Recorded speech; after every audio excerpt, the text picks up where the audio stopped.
Okay बेटे देखो इधर, लास्ट क्लास में वर्क पावर एनर्जी की जो हमने तीनों थ्योरम डिस्कस करी, that was work done by all forces was change in kinetic energy, work done by conservative forces was negative of the change in potential energy. ठीक है, मतलब आप पोटेंशियल एनर्जी का चेंज देख रहे हो, you only take conservative force, और उसमें भी ग्रेविटेशनल पोटेंशियल एनर्जी है तो ग्रेविटेशनल फोर्स की ही बात करेंगे। स्प्रिंग एनर्जी यहां पे ले रहे हो तो स्प्रिंग फोर्स ही यहां पे आएगा। ठीक है, and then third one was कि कंजर्वेटिव फोर्सेस के अलावा जो भी फोर्सेस है that is equal to work done by those forces is change in mechanical. और फिर हमने देखा कि अगर किसी क्वेश्चन में, किसी भी केस में, किसी भी सिस्टम में अगर कंजर्वेटिव फोर्सेस ही सिर्फ काम कर रहे हैं, अदर फोर्सेस वर्क ही नहीं कर रहे हैं, देन इन दैट केस ये जीरो तो ये भी जीरो, मतलब मैकेनिकल एनर्जी इज कंजर्व। ठीक है, जैसे लेट अस से इस तरह से क्वेश्चन है हमारे सामने, ये एक स्प्रिंग है, स्प्रिंग एनर्जी भी आई थिंक मैंने आपको बता दिया था, that is half k x square. ये स्प्रिंग का स्प्रिंग कांस्टेंट है के, इस ब्लॉक का मास है एम, और ये स्प्रिंग फिलहाल अपनी नेचुरल लेंथ पे है। ठीक है, हमने यहाँ पे इसे सपोर्ट दिया है। वंशिका सुनो बेटे ध्यान से, नोट बाद में करना, ध्यान से सुनो। हमने यहाँ पे इसको सपोर्ट दिया हुआ है, तो इस वक्त क्योंकि स्प्रिंग नेचुरल लेंथ पे है तो ब्लॉक का सारा वजन हमारे हाथ पे महसूस हो रहा होगा, है ना। मतलब ब्लॉक मान लो 10 केजी का है तो हमारे हाथ पे पूरा 100 न्यूटन का वेट आ रहा होगा, 10 जी। धीरे धीरे मैंने हाथ को नीचे किया, धीरे धीरे नीचे किया, क्या होगा, स्प्रिंग एलोंगेट होना शुरू होगा। इसको थोड़ा सा नीचे किया, स्प्रिंग एलोंगेट होगा। मान लो स्प्रिंग का फोर्स आ गया 20 न्यूटन, तो मेरे हाथ पे लोड कितना रह जाएगा, 80। क्योंकि मतलब एक तरह से ये कह लो कि इस ब्लॉक के वेट को थोड़ा मेरे हाथ ने संभाला है, थोड़ा स्प्रिंग ने। मैंने अपने हाथ को और थोड़ा नीचे नीचे नीचे नीचे किया, जैसे ही स्प्रिंग फोर्स 100 न्यूटन के बराबर हो जाएगा मेरे हाथ पर से इसका लोड हट जाएगा ना, और उसके बाद मैं अपने हाथ को हटा लूं तो ये ब्लॉक फिर उसी जगह पे रुका रहेगा, और उस वक्त स्प्रिंग फोर्स इस ब्लॉक के वेट को बैलेंस कर देगा, हाँ या ना। उस वक्त ये ब्लॉक किस में होगा, इक्विलिब्रियम स्टेटस में होगा। बट मैंने क्या किया, अपने हाथ को मैंने एकदम से हटा लिया। नाउ व्हाट, अपने हाथ को एकदम से हटाओगे तो क्या होगा, ये नीचे जाएगा, और क्या उस जगह पे रुकेगा जहां पे ये पहले रुक गया था। उस जगह पे क्या होगा, उस जगह पे इसकी स्पीड सबसे तेज होगी। क्यों, क्यों, मैंने कहा तेज होगी, यस तेज होगी, क्यों नहीं सर, क्या बताओ ना आंसर। तुमने कहा हाँ तेज होगी, क्यों भाई, क्योंकि अच्छा उस जगह पे अब क्या वेट और स्प्रिंग फोर्स बराबर होंगे, उसी जगह पर जिस जगह पर ये पहले, मतलब मैं हाथ को धीरे धीरे धीरे धीरे नीचे लाया था तो एक जगह पे वेट और स्प्रिंग फोर्स बराबर थे, उस जगह पे मेरे हाथ से इसका लोड पूरी तरह से खत्म था, मैंने हाथ हटा लिया, ब्लॉक रुक गया। मैंने हाथ एकदम से हटा लिया, अभी ये उसी जगह एक बार आएगा, क्या उस जगह पे फिर से mg और kx नॉट बराबर होंगे, क्यों नहीं होंगे। नहीं एक बात बताओ, अगर मान लो उस जगह पे स्प्रिंग का एलोंगेशन था 5 सेंटीमीटर मान लो, तो k into 5 was equal to mg, तो अब जब उसी जगह पे स्प्रिंग का एलोंगेशन 5 है तो फिर से k इंटू 5 mg के बराबर क्यों नहीं होगा। लॉजिकली सोचते नहीं हो, नहीं सर अब नहीं होंगे, अरे भाई क्यों नहीं होंगे, जब ये ब्लॉक अब फिर से उसी जगह से पास करेगा जहां पे मैं हाथ को धीरे धीरे नीचे ले गया था तो ये रुक गया था, उस जगह पे फिर से mg और kx ऑफ कोर्स बराबर होंगे। उन्हें क्या मतलब कि मैंने हाथ का सपोर्ट धीरे धीरे छोड़ा है या एकदम से छोड़ दिया है, भाई kx तो mg के बराबर होगा ना उस जगह पे, हाँ या ना। तो उस जगह पे एक्सेलरेशन जीरो होगा, और एक्सेलरेशन जीरो हो तो वेलोसिटी होती है या तो मैक्सिमम या मिनिमम या constant.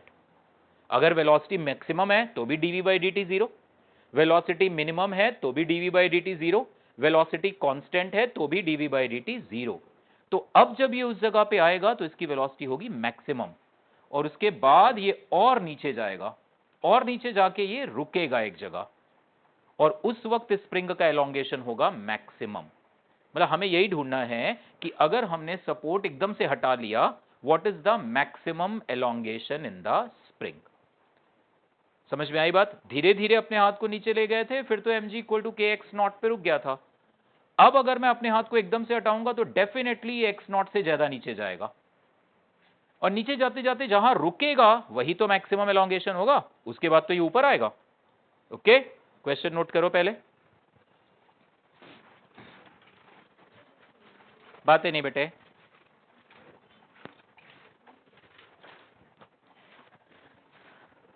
Right, a block is hanging from a spring as shown. A block is hanging from a spring as shown.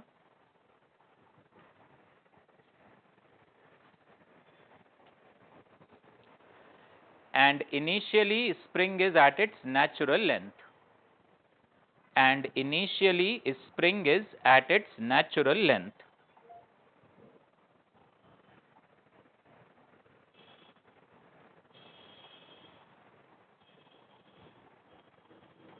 If the support is suddenly removed, यहां पे हमने इसको कोई सपोर्ट दिया हुआ था।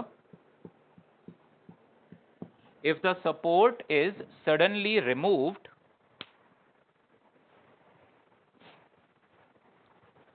then find maximum elongation of the spring.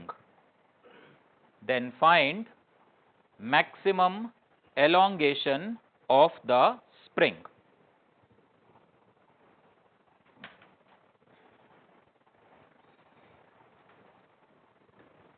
सोचो आप 2 मिनट कैसे करोगे।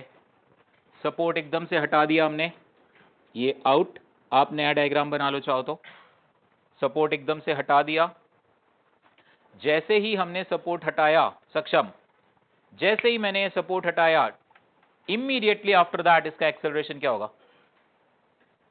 Just after the support is removed, what is the acceleration? G. Only force acting is इस वक्त mg, के स्प्रिंग फोर्स तो धीरे धीरे आता है।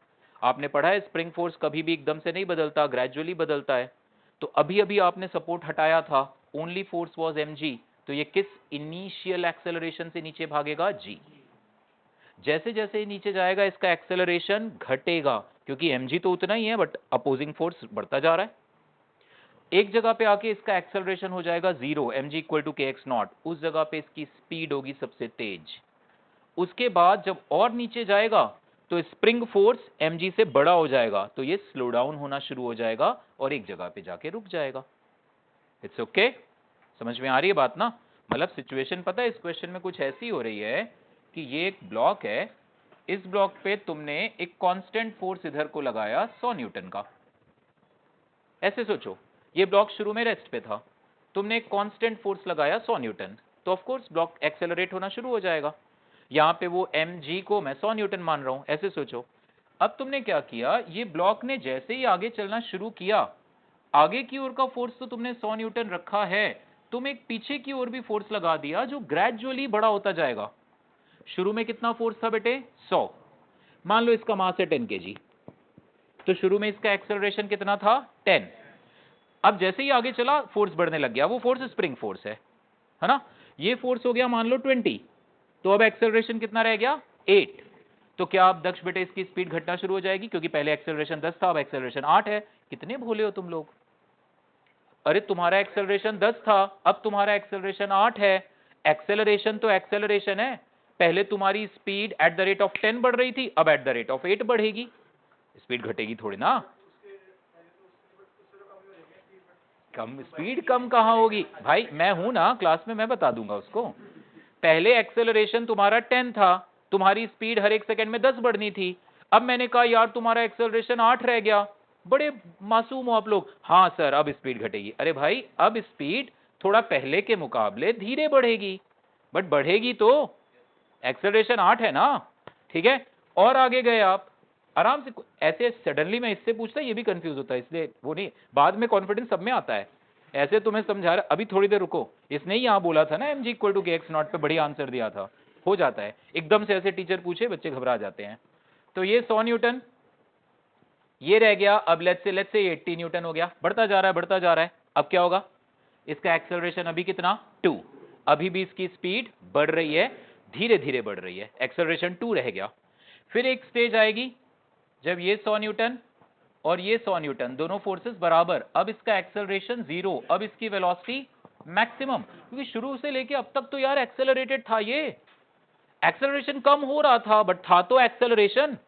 रिटार्डेशन तो नहीं था, यहां पे स्पीड में। हमेशा याद रखना, जैसे ही कभी क्वेश्चन है ना, बताओ इसकी वेलोसिटी मैक्सिमम कब होगी, इमीडिएटली यू थिंक एक्सेलरेशन, क्योंकि वेलोसिटी मैक्सिमा मतलब d v by d t zero, और d v by d t zero तो acceleration zero. It's okay. Then इसके बाद अब ये आपका फोर्स, ये वाला 100 ही है, ये हो गया 150। अब क्या होगा, अब रिटार्डेशन, हाँ फिर गलत बोला, क्यों ऊपर आएगा अभी अरे बेटा तो रिटार्ड तो कराओ पहले, रोको तो सही, जब तक जो वेलोसिटी इसमें आ चुकी थी पहले उसको जीरो तो कराओ। वेलोसिटी आ चुकी है ना इसमें, अब ये वेलोसिटी धीरे धीरे घटेगी। ये मत कहो सर ये वाला फोर्स ज्यादा है तो ये पीछे जाएगा, अरे भाई आगे जा रहा था तो बोलो ब्रेक लग गई इस पे, तुम इधर जा रहे हो बट नेट फोर्स पीछे की ओर है तो ब्रेक लग गई ना, स्लो डाउन हो गए पहले। तो अब इसकी वेलोसिटी मैक्सिमम से धीरे धीरे घट रही है, घट रही है, घट रही है, घटते घटते एक टाइम पे ये रुकेगा, रुकेगा फिर पीछे भागेगा क्योंकि पीछे वाला फोर्स ज्यादा था। आई बात समझ में? ऐसे डीपली एनालाइज करो चीजों को, कहां टाइम है तुम लोगों के पास, क्वेश्चन सॉल्व कर दो वही बहुत है, हो गया काम। इस तरह से सोचो हर एक चीज को पूरा एनालाइज करके ढंग से, क्योंकि अभी आप +1 में हो, बेसिक समझ रहे हो चीजों को अच्छे से। So now let us start this. तो ये हम समझ गए कि ये ब्लॉक पहले एक्सेलरेट होगा, फिर रिटार्ड होगा, और finally this block will stop. तो फाइनल वेलोसिटी कितनी, जीरो, इनिशियल वेलोसिटी भी कितनी, जीरो, और फाइनल एक्सेलरेशन कितना, फाइनल एक्सेलरेशन कितना, अब तो जीरो होगा, अब नहीं मैं कंफ्यूज कर रहा तुमको, फाइनल एक्सेलरेशन जीरो नहीं होगा, क्योंकि इसके बाद ये ऊपर भागेगा, इसके बाद ठहर जाओ, इसके बाद ये ऊपर भागेगा, ठीक है। फाइनल एक्सेलरेशन ही इज राइट, जी ऊपर की ओर होगा, that we will see later. वो तुम्हें पहले से कैसे पता, रहने दो ऐसे, हाँ ये तुमने ना कुछ मतलब पहले से आइडिया है तुमको इसका, मतलब रहने दो बेटा, ऐसे थोड़ा आ जाता है ट्वाइस एकदम से। सुनो मेरी बात ध्यान से, तो इनिशियल वेलोसिटी जीरो, फाइनल भी zero, this is the instant when the elongation is maximum, not that instant when mg is equal to kx naught, उस वक्त तो स्पीड सबसे तेज थी। इज दैट ओके सिमर बेटे, क्लियर है एकदम? अब सुनो, यहां से यहां तक कौन कौन से फोर्सेस हैं, ग्रेविटी और spring, mechanical energy conserve, because सिर्फ कंजर्वेटिव फोर्सेज ही हैं, अदर फोर्सेज तो है ही नहीं यहां पे, है ना, तो मैकेनिकल एनर्जी कंजर्व होगी। तो मैकेनिकल एनर्जी कंजर्व करो, आप इसको ले लो रेफरेंस लेवल, क्योंकि पोटेंशियल एनर्जी हमें बताने के लिए रेफरेंस चाहिए ना, है ना, तो इसको मैंने रेफरेंस ले लिया। मान लो इसका मैक्सिमम एलोंगेशन ये है, let us take it as some x max, maximum elongation x max लिख दिया हमने इसको, ठीक है। अब आप लिख लो कि भाई ओनली, भाई नहीं लिखना, only spring force and gravity force are there, so mechanical energy is conserve. As only gravity and spring are doing work, तो mechanical energy conserve.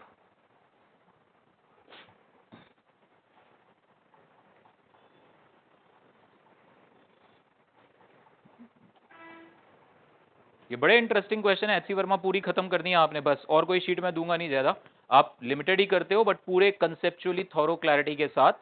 NCERT book का भी क्वेश्चंस करेंगे इसके खत्म हम, और एनसीईआरटी बेटे वो टेंशन नहीं, वो यूनिट्स एंड डायमेंशन के हमें से किसी ने नहीं करे, वो पहले ही चैप्टर के क्वेश्चन उन्होंने इतने अजीब दिए हैं कि वो सॉल्व करने में प्रॉब्लम आती है, तो ऐसा कुछ नहीं है, यूनिट्स एंड डायमेंशन में कहाँ करे, है ना, पेपर टाइम थोड़े बहुत वो एनसीईआरटी के कोई बात नहीं, डेडिकेटेड वे में हर एक चैप्टर के कर लेंगे। आप एनसीईआरटी बुक के पूरे कर लो, एचसीवी के पूरे कर लो, और एक दो शीट हर चैप्टर की, इतना ही काम +1 में काफी है, इससे ज्यादा जरूरत नहीं है, उससे ज्यादा बल्कि जरूरत है कंसेप्ट क्लैरिटी रखने की। जो काम कर लिया उसी को दोबारा एक बार सोचो, ऐसे क्वेश्चन क्लास में कराई गई चीजों को अच्छे से रिवाइज करो खुद से पूरा ढंग से, ठीक है।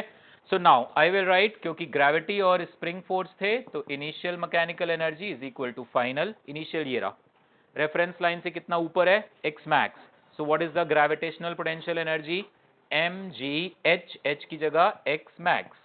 What is the spring energy, zero. What is the kinetic energy, zero. अब इस बार मैकेनिकल एनर्जी में क्या क्या आएगा पुलकिता बेटे, काइनेटिक एनर्जी आएगी, पोटेंशियल एनर्जी आएगी, और पोटेंशियल में दो आएंगी, स्प्रिंग और ग्रेविटेशनल। सो यहां पे रेफरेंस लाइन से x मैक्स ऊपर है, तो mgh प्लस काइनेटिक जीरो और ग्रेविटेशनल सॉरी स्प्रिंग जीरो। जब यहां पहुंचा तो ग्रेविटेशनल भी 0, काइनेटिक भी 0 फिर से, और स्प्रिंग एनर्जी कितनी, half k x max square. तो यहां फाइनल में क्या आ जाएगा, सिर्फ हाफ के एक्स मैक्स का स्क्वायर। डन, क्वेश्चन हो गया। So m g x maximum that is equal to half k x maximum square. तो यहां से एक्स मैक्सिमम एक कैंसिल हो गया, सो एक्स मैक्सिमम की वैल्यू जो एक बचा था उधर कितनी आ गई, 2mg/k। ये आंसर है।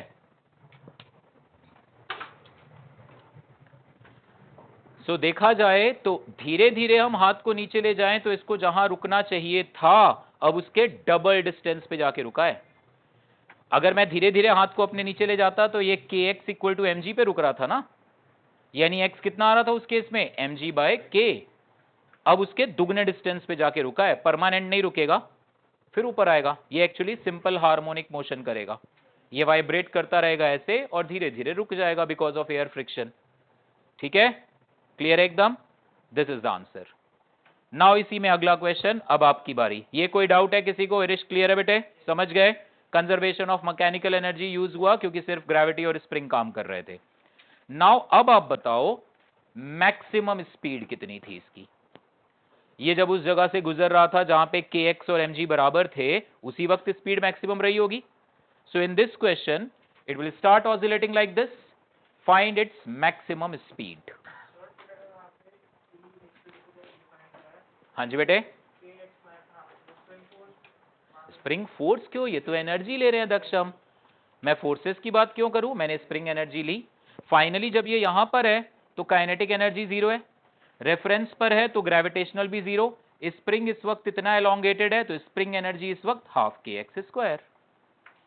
एनर्जीज की बात करो ना, फोर्सेस में क्यों जा रहे हो? Okay, so now find what is the maximum speed of this block during motion. करो solve. Find maximum speed of the block during motion.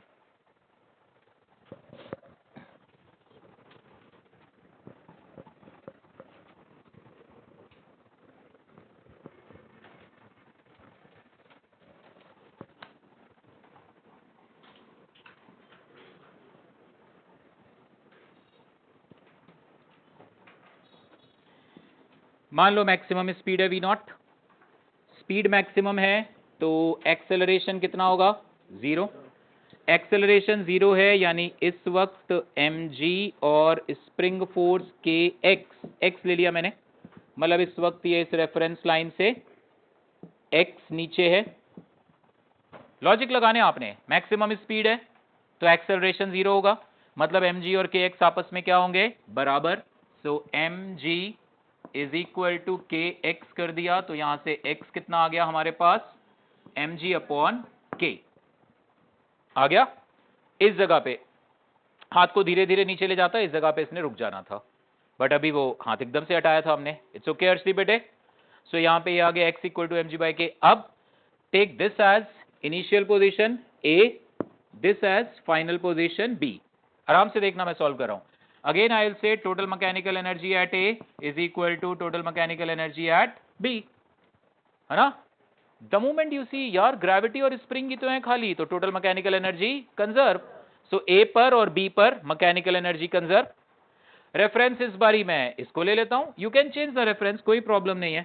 आप हमेशा पता है क्या करोगे, आप मैकेनिकल एनर्जी कंजर्व या work done by other forces equal to change in mechanical energy किन्हीं दो जगह के बीच लगाओगे कि A से B तक। सो उन दोनों में जो भी नीचे वाली जगह उसको रेफरेंस मान लो, कोई चक्कर नहीं है। ये मत कहना सर पिछली बारी आपने उसको रेफरेंस माना था, अब इसको, वी कैन चेंज इट। ठीक है, सो इसको रेफरेंस लिया मैंने, so I write it proper this time. So kinetic energy at A plus potential energy at A is equal to kinetic energy at B plus potential energy at B। What is the kinetic energy at A? 0। A पे तो छोड़ा ही था हमने इसको, 0। Potential energy दोनों type की देखनी है, स्प्रिंग भी और ग्रेविटेशनल भी। तो A पर ये रेफरेंस लाइन से x ऊपर है, रेफरेंस लाइन से कितना ऊपर है, x। So what is the gravitational potential energy, mgx, and what is the spring energy, 0। Spring तो अभी नेचुरल लेंथ पे था। बी पर पहुंचा, सुन लो बेटे, नोट कर लेना। बी पर ये पहुंचा, what is the kinetic energy? Half m v naught square.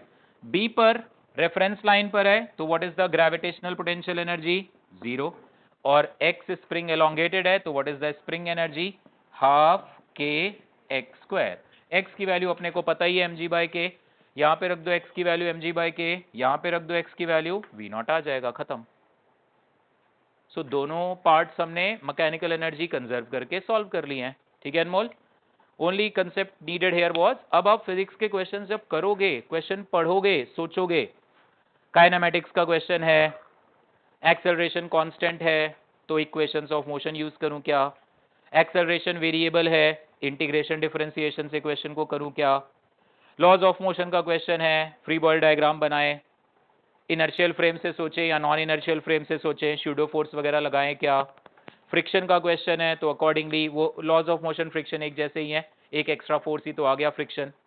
Work power energy का क्वेश्चन है, कंजर्वेटिव फोर्सेस से रिलेटेड है, कंजर्वेटिव फोर्सेस ही क्या सिर्फ काम कर रहे हैं, मैकेनिकल एनर्जी कंजर्व कर सकता हूं क्या कि नहीं? इस तरह से दिमाग चलाना पड़ेगा अब आपको। ओके, नोट करो, सॉल्व बाद में कर लेना, इट्स ओके। ठीक है, इंटीग्रेशन से बेशक हो सकता है, बट क्यों जाना इंटीग्रेशन से? अभी का कहना है सर इंटीग्रेशन से बेशक, मैं मान लेता कोई जनरल एलोंगेशन है स्प्रिंग का y, तो उस वक्त फोर्स आता mg और ky। mg माइनस ky को मैं लिखता ma, a को लिखता v dv by dy। So y और dy में एक इक्वेशन बनती, उसको इंटीग्रेट करता, आंसर आ जाता, बिल्कुल आएगा। बट अब उस इंटीग्रेशन से हम बच गए, जहां नहीं बच पाएंगे कर लेंगे। ठीक है, आप करना है इसको इंटीग्रेशन से, हो जाएगा, बेशक हो जाएगा, थोड़ा सा लेंदी होगा, बहुत ज्यादा भी नहीं। समझ गए ना कैसे करोगे? ठीक है बेटे, वेरी गुड। अच्छा, अब अगला क्वेश्चन देखते हैं। थ्योरीज की ऑलमोस्ट है, वर्टिकल सर्कुलर मोशन बताना है, कोलिजन फिर आएगा नेक्स्ट क्लास में, नेक्स्ट वीक में शुरू करेंगे उसको। ये एक क्वेश्चन और देखो, इंटरेस्टिंग क्वेश्चन है ये भी। ये एक ब्लॉक है, लेट्स से 4 kg का, एंड इसके और ग्राउंड के बीच में कोएफिशिएंट ऑफ फ्रिक्शन है 0.3। ये स्प्रिंग है, स्प्रिंग का स्प्रिंग कांस्टेंट K है, लेट्स से 100 न्यूटन पर मीटर, और ये ब्लॉक है 6 kg का। यहाँ पे स्मूथ है, इस 6 kg ब्लॉक और ग्राउंड के बीच में कोई फ्रिक्शन नहीं है। इस पे हमने फोर्स लगाया F, क्या होगा? फोर्स F, मान लो तुमने मामूली सा फोर्स लगाया, जरा सा फोर्स लगाया, क्या होगा?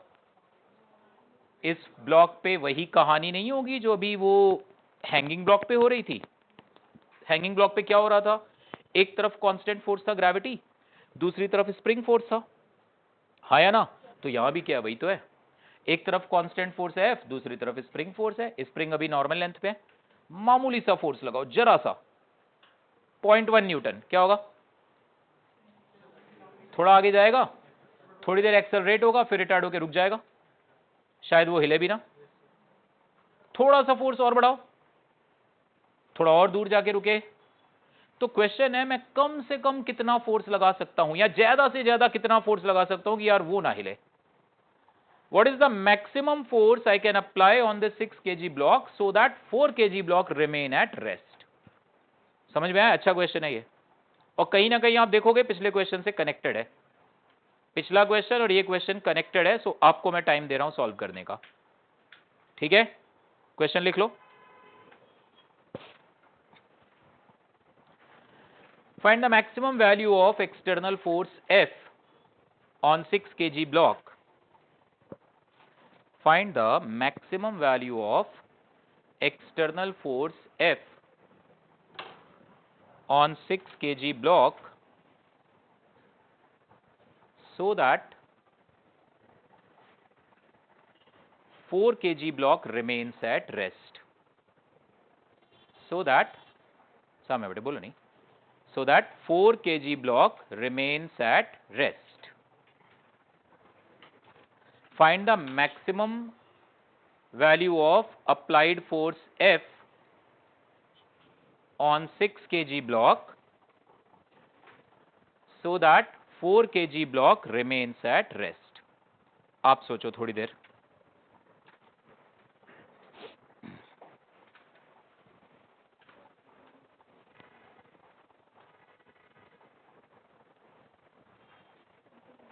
बातें नहीं बेटे, बातें नहीं।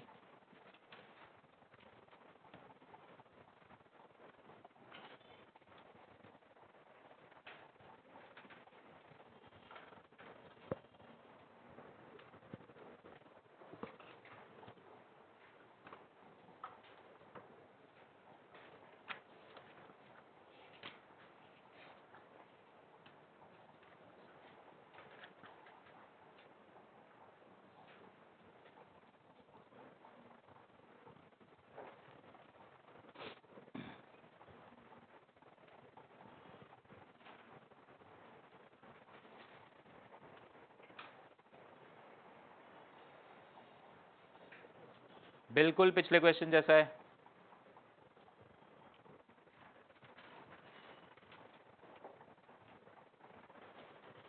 फ्रिक्शन फोर्स की लिमिटिंग वैल्यू आ रही है 12 न्यूटन, 40 × 0.3। करें डिस्कस? देखो सोच लो, आप सोच लो। ऑनलाइन भी कोई आंसर देना चाहो बताओ। गुरनूर बेटे आंसर आ रहा है?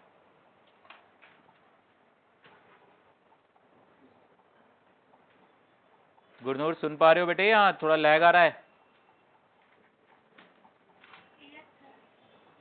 करो बेटे, ट्राई करो। यस अभी कांस्टेंट फोर्स है, this is a constant force. Spring force तो ग्रेजुअली बदलेगा, जैसे जैसे ये ब्लॉक आगे जाएगा स्प्रिंग फोर्स बदलेगा। ये फोर्स मैंने कांस्टेंट लगा रखा है, कितना लगाऊं मैक्स, ज्यादा से ज्यादा बदल नहीं रहा मैं इस फोर्स को ग्रेजुअली। मैंने 10 न्यूटन का फोर्स लगाया, पता चला वो ब्लॉक हिला तक नहीं। 12 न्यूटन फोर्स लगाया, वो ब्लॉक हिला तक नहीं। 15 न्यूटन कांस्टेंट, वो ब्लॉक थोड़ा सा हिल गया, तो 15 न्यूटन इज द आंसर। ऐसा कुछ सोचो, मैं इस पे कितना मैक्सिमम फोर्स लगा सकता हूं कि वो ना हिले। ठीक है, सुनो अब ध्यान से। व्हाट विल हैपन, आपने इस पे फोर्स लगाया F, ये आगे भागेगा। ठीक है, फिर वही पिछले क्वेश्चन की तरह क्या होगा, ये थोड़ी देर एक्सेलरेट करेगा। कब तक एक्सेलरेट करेगा? जब तक स्प्रिंग फोर्स F से कम। आगे बढ़ना शुरू करेगा। जब स्प्रिंग फोर्स और F बराबर, उस वक्त इसकी वेलोसिटी होगी मैक्सिमम। ये उस वक्त भी नहीं रुकेगा उसके, और मान लो वो अभी तक नहीं हिला, उसके बाद ये और आगे जाएगा। अब ये रिटार्ड करेगा और रिटार्ड होके ये रुकेगा। अगर ये रुक गया उस वक्त भी अगर वो नहीं हिला, तो फिर अब क्या मूव करेगा, क्योंकि इसके बाद तो अब ये पीछे जाएगा। ये हमें सोचने में बड़ा अजीब लगता है, सर मैं तो इसको आगे खींच रहा हूं, ये पीछे क्यों गया? वो ग्रेविटी वाला नीचे के ऊपर क्यों गया था वापस? क्योंकि स्प्रिंग फोर्स ग्रेविटी से बड़ा हो गया था ना। यहां ना हम इमेजिन नहीं कर पाते, हम कहेंगे यार हम तो इसको ऐसे खींच रहे हैं, ये पीछे क्यों गया? आप जब खींचोगे ना, आप जब सोचोगे, तो आपका फोर्स ग्रेजुअली बड़ा होता जाएगा। ऐसा होगा। कांस्टेंट फोर्स लगाना है इस पे, द फोर्स इज कांस्टेंट। तो ये एक्सेलरेट होगा, रिटार्ड होगा, रुक जाएगा और पीछे जाएगा। हजम नहीं होता यार, मैं तो ऐसे खींच रहा हूं, ये पीछे क्यों गया? भाई आपका फोर्स कांस्टेंट था और अब वो स्प्रिंग फोर्स से कम है ना यार, जैसे वो हैंगिंग ब्लॉक ऊपर गया था। ओके, सो अगर ये ब्लॉक आगे चलते चलते, ये 4 kg वाला अभी अपनी जगह पर ही है, ये अपनी जगह से मूव तक नहीं हुआ, और ये ब्लॉक आगे जाते जाते लेट्स से यहां पर कहीं आके ये फिर से रुक गया। इस बीच ये एक्सेलरेट भी हुआ और रिटार्ड भी हुआ। लेट अस से this is the elongation, here it stops again. Okay, इस वक्त ये फोर्स किधर की ओर लग रहा होगा? आगे F, स्प्रिंग फोर्स kx पीछे, और कौन बड़ा होगा F और kx में? kx, क्योंकि इस वक्त रुक गया ये, यानी kx अब बड़ा है, तभी तो रिटार्ड करके रोक दिया है इसने। यहां भी सॉल्व करोगे आंसर आएगा, वहां था 2mg/k, यहां आएगा 2f/k। सेम वे में f की जगह बस mg ने ले ली है यहां पे, पिछले क्वेश्चन जैसा ही है, क्योंकि वो तो बेचारा हिला ही नहीं। तो ये क्वेश्चन तो बिल्कुल ऐसे ही हो रहा है जैसे स्प्रिंग एक जगह फिक्स है, वहां पे छत पे फिक्स था। तो यहां पे फिर से इस जगह से इस जगह के बीच आप मैकेनिकल एनर्जी कंजर्व करोगे। Total mechanical energy at A is equal to total mechanical energy at B. ये पोजीशन ए और ये पोजीशन बी। सो ए पर काइनेटिक एनर्जी 0, ए पर स्प्रिंग, अच्छा एक मिनट, ये गलती कर दी मैंने, एक्सटर्नल फोर्स है भाई, एफ कोई mg थोड़ा ना है, एक्सटर्नल है। तो अब हम क्या लिखेंगे, work done by other forces is equal to final mechanical energy minus initial, ये लगाएंगे। मैकेनिकल एनर्जी कंजर्व नहीं है, बट फिर भी क्वेश्चन पिछले क्वेश्चन जैसा ही है। वर्क डन बाय अदर, अब मैं स्प्रिंग फोर्स के वर्क को काउंट नहीं करूंगा, मैं स्प्रिंग फोर्स के वर्क को काउंट नहीं करूंगा, क्योंकि मैं कह रहा हूं work done by other forces, और अदर फोर्स यहां पे कौन है, सिर्फ ये एफ ही है ना भाई। इस ब्लॉक पे 4 फोर्सेस थे, F, spring, gravity, normal force. Normal force काम नहीं कर रहा, ग्रेविटी और स्प्रिंग कंजर्वेटिव हैं, तो अदर फोर्स में खाली एफ ही बचा। सो ये कितना आएगा यहां से यहां तक इसका work done, F x. Finally जब ये बी पर है, there is only spring energy half k x square. शुरू में जब ये ए पर है कुछ भी नहीं है, ना स्प्रिंग एनर्जी है ना काइनेटिक है, और ग्रेविटेशनल पोटेंशियल की तो बात ही मत करो, हॉरिजॉन्टल चल रहा है तो वो तो बदल ही नहीं रही। सो दिस इज -0। तो यहां से साफ दिख रहा है x की वैल्यू कितनी आ गई, 2f/k। यानी अगर तुम इस ब्लॉक पे कांस्टेंट फोर्स F लगाते हो, ये इतना डिस्टेंस आके रुकेगा। नाउ लिसन, हम चाहते थे इस वक्त x एलोंगेशन है, तो ये स्प्रिंग फोर्स कितना होगा, kx। हम चाहते हैं ये 4 kg ब्लॉक हिले ना अपनी जगह से, तो this kx must be less then the limiting friction, तो ब्लॉक नहीं हिलेगा अपनी जगह से। So this kx must be less than और इक्वल टू 12 न्यूटन, हाँ या ना, फ्रिक्शन फोर्स की लिमिटिंग वैल्यू। और यहां से kx की वैल्यू कितनी आ रही है, 2f। So 2f must be less than और equal to 12 newton, so the applied force must be less than और इक्वल टू 6 न्यूटन। तो अगर तुम 6 न्यूटन या उससे कम का फोर्स रखोगे तो ये वाला ब्लॉक अपनी जगह से मूव नहीं करेगा। बोलो राधिका बेटे।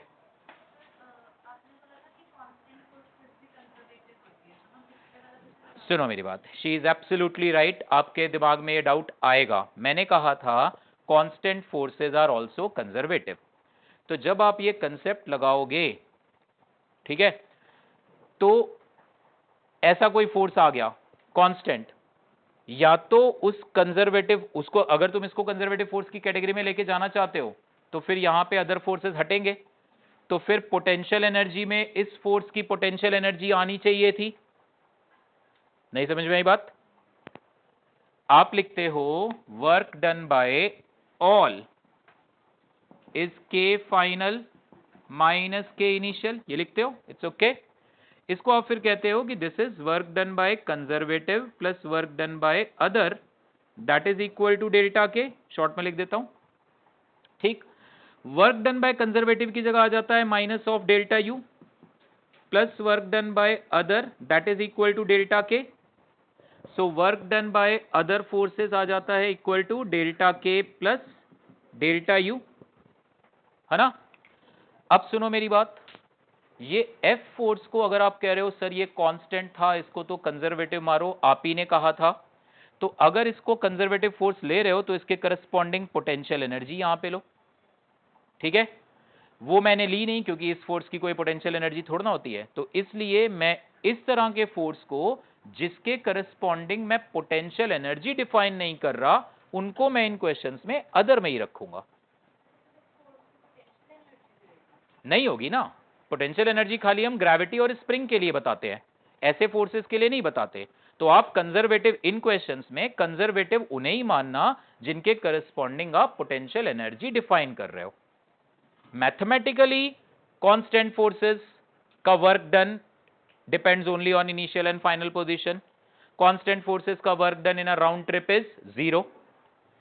Fx i cap plus Gy j cap, इस तरह के फोर्सेस भी कंजर्वेटिव, बट इन न्यूमेरिकल्स को करते हुए सिर्फ उन्हें ही कंजर्वेटिव में रखना जिनकी पोटेंशियल एनर्जी आप काउंट कर रहे हो। मैंने इसकी जगह ये लिखा ना और फिर इसको उधर राइट को ले गया, और राइट साइड में बेटे यहां पे मैं खाली कौन सी पोटेंशियल एनर्जी ले रहा हूं, स्प्रिंग और ग्रेविटेशनल। यहां तो खैर वो भी नहीं ले रहा ग्रेविटेशनल क्योंकि बदल नहीं रही, सो इसलिए मैं खाली स्प्रिंग और ग्रेविटेशनल को ही कंजर्वेटिव में लूंगा। इट्स ओके, समझ में आई बात ना। मैकेनिकल एनर्जी में जो पोटेंशियल एनर्जी ले रहे हो ग्रेविटेशनल और स्प्रिंग ही ले रहे हो तो वही कंजर्वेटिव लेके चलना, बाकियों को अदर में रखना। Mathematically you can say a constant force is a conservative force, but I am not taking it's potential energy here ना, तो उसका वर्क डन लेंगे हम। क्लियर है? ये बात दिमाग में रख लेना। गुड क्वेश्चन, ऐसे डाउट आने चाहिए। वेरी गुड बेटे, नोट करो। यस, 12 न्यूटन है फ्रिक्शन की लिमिटिंग वैल्यू। बिल्कुल, ये लिखा है मैंने। हाँ ठीक, हाँ तो उससे भी हो जाएगा सेम ही। मतलब तुम फिर कह दो कि यार ये x की वैल्यू उस जो तुमने कैलकुलेट करी उससे छोटी होनी चाहिए, बट यहाँ पे मुझे x की जरूरत ही नहीं पड़ी, मुझे सीधे kx की जरूरत पड़ी सॉल्विंग में, तो कैलकुलेशन बच गई हमारी। हाँ रुक गया, यही तो कंडीशन है, क्योंकि इस फोर्स की बेटे बातें नहीं, इस अप्लाइड फोर्स की वजह से द मैक्सिमम टेंडेंसी की वो जब वो मूव करे वो तब आएगी जब ये रुकेगा। तुमने फोर्स लगाया, ये आगे भागता गया, जब तक ये आगे भाग रहा है स्प्रिंग फोर्स बड़ा होता जा रहा है। जब स्प्रिंग फोर्स मैक्सिमम होगा, अगर वो तब भी नहीं हिला तो फिर क्या ही हिलेगा। तो इसलिए मैंने मैक्सिमम, ये मैक्सिमम स्प्रिंग फोर्स है, क्योंकि अब तो ये रुक गया ना, अब तो ये वापस आएगा, दैट्स वाई। ठीक है, क्लियर है? ओके अब थोड़ा इजी क्वेश्चन करते हैं। वैसे ये अच्छा, मतलब ऐसा कुछ भी नहीं है, अभी तो बहुत अच्छे अच्छे क्वेश्चंस और भी, बट वो फिर वही बच्चे कर पाते हैं जो ना इंटरेस्ट के साथ चीज़ों को सॉल्व कर रहे होते हैं, काम समझ के नहीं काम कर रहे होते।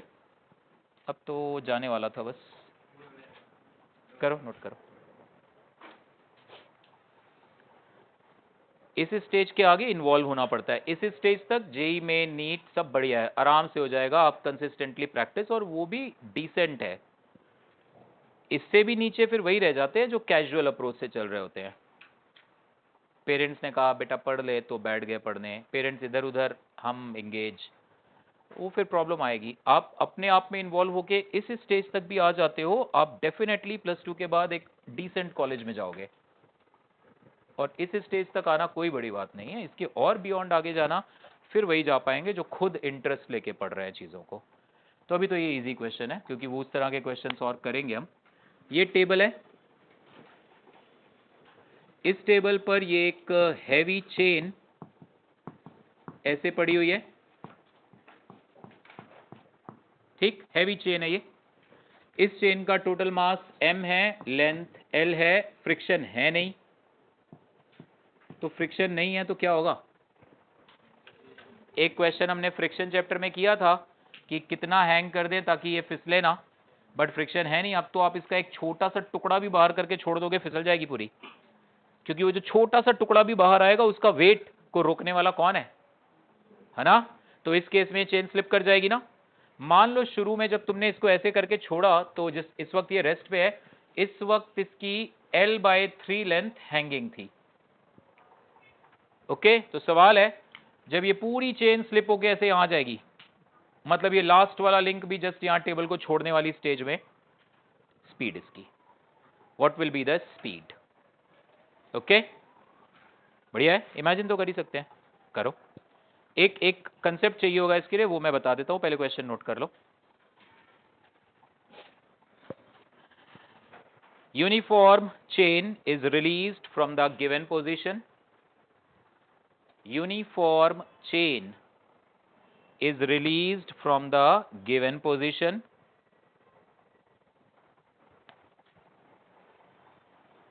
Find its speed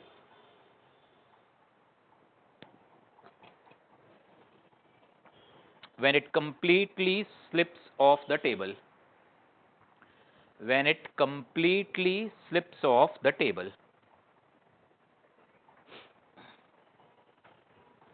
इसके लिए एक चीज बता देता हूं आपको, ये एक पार्टिकल है मास m का, रेफरेंस लाइन से h ऊपर, इसकी पोटेंशियल एनर्जी तो आप आराम से लिख देते हो mgh। पार्टिकल है, अगर अब तक हम वही डील कर रहे थे, छोटा सा ब्लॉक है, पार्टिकल है। पार्टिकल नहीं है अगर, लेट्स से ये एक रॉड है ऐसे, इस तरह से, जैसे ये भी एक चेन है ऐसे, ये है रेफरेंस लाइन, इस रॉड का मास है m और हाइट है h, इसकी पोटेंशियल एनर्जी चाहिए रॉड की, बड़े से सिलेंडर की, स्फेयर की, रिंग की, तो आप ये देखोगे कि उनके सेंटर की रेफरेंस लाइन से हाइट क्या है। ठीक है, एक्चुअली वो होता है सेंटर ऑफ मास। अभी मैं क्योंकि यूनिफॉर्म बॉडी ले रहा हूं, तो सेंटर ऑफ मास में और बॉडी के ज्योमेट्रिक सेंटर में देयर इज नो डिफरेंस। एक यूनिफॉर्म रॉड का जो ज्योमेट्रिक सेंटर होगा वही उसका सेंटर ऑफ मास होगा। Centre of mass is basically जहां पे सपोज ये मार्कर का सेंटर ऑफ मास, जहां पे इसको मैं होल्ड कर सकूं, ऐसे करके रोक सकूं इसको एकदम, ये जहां पे भी ऐसे कहीं पे भी रुक गया ये ऐसे, that is centre of mass. Uniform body है, ये यूनिफॉर्म नहीं है क्योंकि ये कैप वाली साइड थोड़ा हैवी होगा। तो यूनिफॉर्म बॉडी है तो उसका जो ज्योमेट्रिकल सेंटर है, मतलब मिड पॉइंट, वही सेंटर ऑफ मास है। चेन भी यूनिफॉर्म है। ठीक है, सो फिलहाल अगर इस रॉड का मुझे पोटेंशियल एनर्जी बताना है, तो रेफरेंस लाइन से मैंने देखा कि यार इसका सेंटर कितनी हाइट पर है, h/2। So what is the potential energy इसकी, mgh/2। इसकी जरूरत पड़ेगी यहां पे। So for a heavy object, chain, ring, disc, the potential energy is mgh, where h is the height of center from reference line। इसकी centre की height है h/2, तो ये रहा। ओके, नोट कर लो इसको।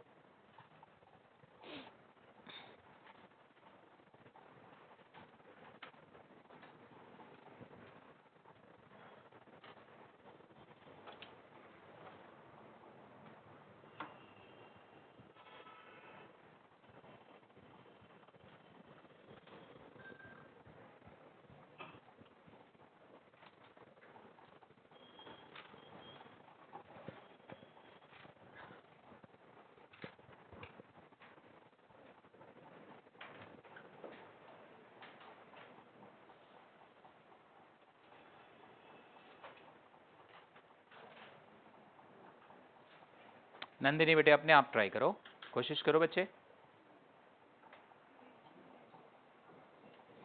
When it completely slips of, तो इसकी पोटेंशियल एनर्जी L/3 ये है हैंगिंग पार्ट की, और ये 2L/3 है। मतलब इस चेन की 1/3 लेंथ हैंगिंग थी शुरू में, जब मैंने इसको छोड़ा, चेन को मैंने ऐसे रखा, 1/3 लेंथ को हैंग करा के छोड़ दिया, तो डेफिनेटली ये नीचे भागेगी। Okay, what will happen after some time, ये पूरी चेन ऐसे हो जाएगी like this, the entire length L is now vertical। ठीक है, इस वक्त इस पूरी चेन की नीचे की ओर स्पीड है मान लो v, ये v हमें ढूंढना है। जब ये पूरी चेन, इस तरह से डायग्राम्स बनाया करो, फिजिक्स में कई कई क्या काफी क्वेश्चंस आप बहुत अच्छे से डायग्राम्स बना के भी बहुत क्लैरिटी बढ़ती है। क्लियर डायग्राम बनाओ, समझने की कोशिश करो इसको। यशस्वी बताओ बेटे तुम आंसर इसका।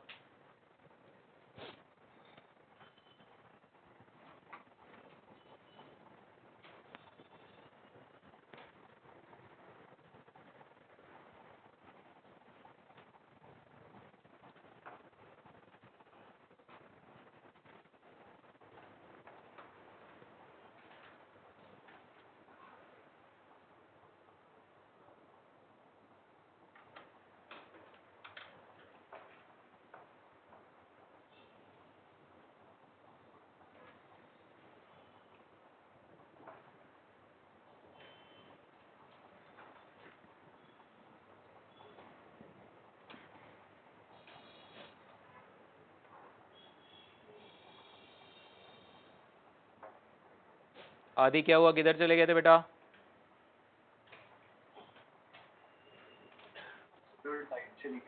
अच्छा, चलो मैं डिस्कस करता हूँ, थोड़ा डिफरेंट टाइप आया ना। सुन लो, आपके करने के लिए बहुत है, एनसी वर्मा बुक से करोगे, बहुत अच्छे क्वेश्चंस हैं, पूरा दिमाग लगा के सॉल्व करो उन्हें। कंसेप्ट यहाँ पे क्या लगेगा बेटे सृष्टि? मैकेनिकल एनर्जी कंजर्व, क्योंकि सिर्फ ग्रेविटी काम कर रहा है, सिर्फ वो भी सिर्फ हैंगिंग पार्ट का। जो टेबल पे रखा पार्ट है ना, गौर से सुनना मेरी बात, यहाँ पे आप ग्रेविटेशनल फोर्स को 2 हिस्सों में लो। नंदिनी ध्यान से सुनो बेटे, अलर्ट एकदम, स्कूल एग्जाम था सुबह आज, तभी झूले झूल रहे हो आप, है ना। टेबल पे रखी जो चेन है उसकी ग्रेविटी किधर है, डाउन, और ये हिस्सा किधर मूव कर रहा है, राइट। तो टेबल पे रखी हुई चेन का ग्रेविटी काम नहीं करेगा, क्योंकि ग्रेविटी किधर है, वर्टिकल, और वो जगह कैसे मूव कर रही है, हॉरिजॉन्टल। ग्रेविटी सिर्फ हैंगिंग पार्ट का काम करेगा, क्योंकि हैंगिंग पार्ट का वेट नीचे और मोशन भी नीचे। Are you getting it? So इस केस में सिर्फ ग्रेविटी फोर्स काम कर रहा है, ग्रेविटी के अलावा बस एक नॉर्मल फोर्स और है। नॉर्मल फोर्स काम नहीं करेगा क्योंकि नॉर्मल फोर्स किधर एक्ट कर रहा है, वर्टिकल, और चेन कैसे मूव कर रही है इस जगह पे, हॉरिजॉन्टल। और ये मत कहना सर ये तो वर्टिकल चल रही है, अरे भाई फोर्स जहां है उस जगह पे डिस्प्लेसमेंट देखते हैं। नॉर्मल फोर्स तो यहां लग रहा है ना टेबल पे रखे पार्ट पे, तो इसका डिस्प्लेसमेंट क्यों देख रहे हो, इसी का डिस्प्लेसमेंट देखो। सो क्योंकि सिर्फ ग्रेविटी काम कर रहा है तो mechanical energy conserve, so initial mechanical energy will be equal to final mechanical energy. अब कौन कौन सी एनर्जी आएगी, काइनेटिक एनर्जी आएगी और पोटेंशियल एनर्जी आएगी, फाइनली काइनेटिक एनर्जी आएगी और पोटेंशियल एनर्जी आएगी। इनिशियल तो पूरी चेन रेस्ट में थी तो इनिशियली काइनेटिक एनर्जी तो जीरो है, पोटेंशियल एनर्जी इनिशियल। गौर से सुनना, मैं पोटेंशियल एनर्जी के लिए अब रेफरेंस ले रहा हूं इसे, इस क्वेश्चन में पोटेंशियल एनर्जी का कैलकुलेशन ही बस आपने समझना है। So this table I am taking as reference. तो अब ये चेन नीचे है तो पोटेंशियल एनर्जी नेगेटिव आएगी, नो इश्यूज। पहले केस में इतना हिस्सा तो पूरा रेफरेंस पे है तो इतने हिस्से की potential energy zero. Potential energy सिर्फ किसकी आएगी, हैंगिंग पार्ट की। और इस हैंगिंग पार्ट की पोटेंशियल एनर्जी के लिए आप रेफरेंस किसके लोगे, इसके मिड पॉइंट को। ये रेफरेंस लाइन, ये बिल्कुल वही रॉड वाला केस हो गया। रेफरेंस लाइन से ये कितना नीचे है, L/6, तो इसकी पोटेंशियल एनर्जी क्या आएगी, -mgh, h की जगह L/6, तो इसकी पोटेंशियल एनर्जी आएगी बेटे -m/3g L/6, ये आएगी इसकी पोटेंशियल एनर्जी। मास इसका m/3 है ना, हैंगिंग पार्ट का मास लो, उसका मास क्यों लोगे, we will take the mass of only this hanging part ना, which is m/3, uniform chain है। ओके बेटे, आप बताओगे अब। Finally kinetic energy, now the whole chain is moving with the speed v, so final kinetic energy कितनी, ½ mv²। Potential energy normal आप बोलो, ये रेफरेंस है, रेफरेंस बदल नहीं देना ऐसे, बोलो। पूरी चेन का, बेटा अनमोल बातें नहीं, पूरी चेन का मास m, पूरी चेन का सेंटर रेफरेंस लाइन से कितना नीचे, L/2, तो potential energy -mg L/2। Mass is now m ना, पूरी चेन है, so this is now -mg L/2। Done, हो गया क्वेश्चन खत्म। इसमें तो अभी मैं फ्रिक्शन लेके आऊंगा, फिर इंटरेस्टिंग क्वेश्चन बनेगा।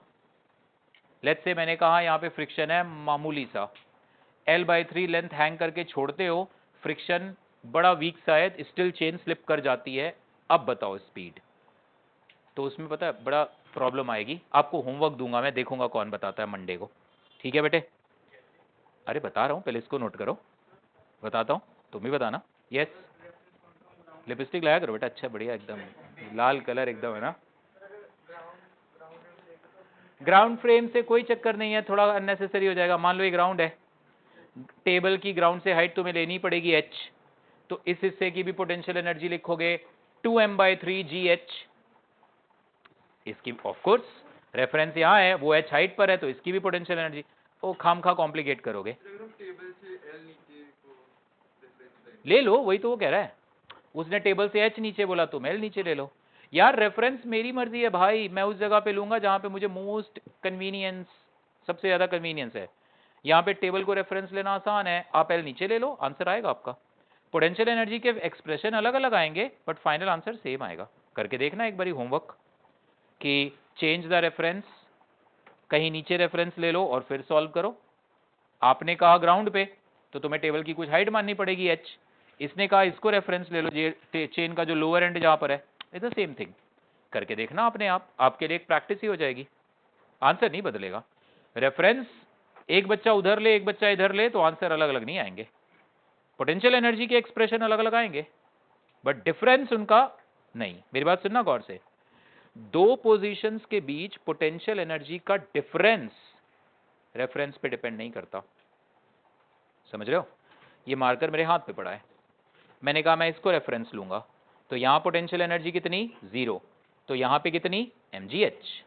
ये मार्कर मेरे हाथ में पड़ा है और मेरा हाथ सपोज करो ग्राउंड से 2 मीटर ऊपर है, मैंने कहा ग्राउंड को रेफरेंस लो, तो यहां पोटेंशियल एनर्जी कितनी, mg/2, यहां कितनी, mg/2 + h, डिफरेंस कितना, mgh। सो पोटेंशियल एनर्जी का difference between two positions, reference पे परमवीर बेटे डिपेंड नहीं करता। पोटेंशियल एनर्जी की वैल्यू एक किसी जगह पर रेफरेंस पर डिपेंड करती है, और हमें इंटरेस्ट होता है डिफरेंस में। हमें इंटरेस्ट होता है यार यहां कितनी थी यहां कितनी है, डिफरेंस हमेशा चाहिए होता है।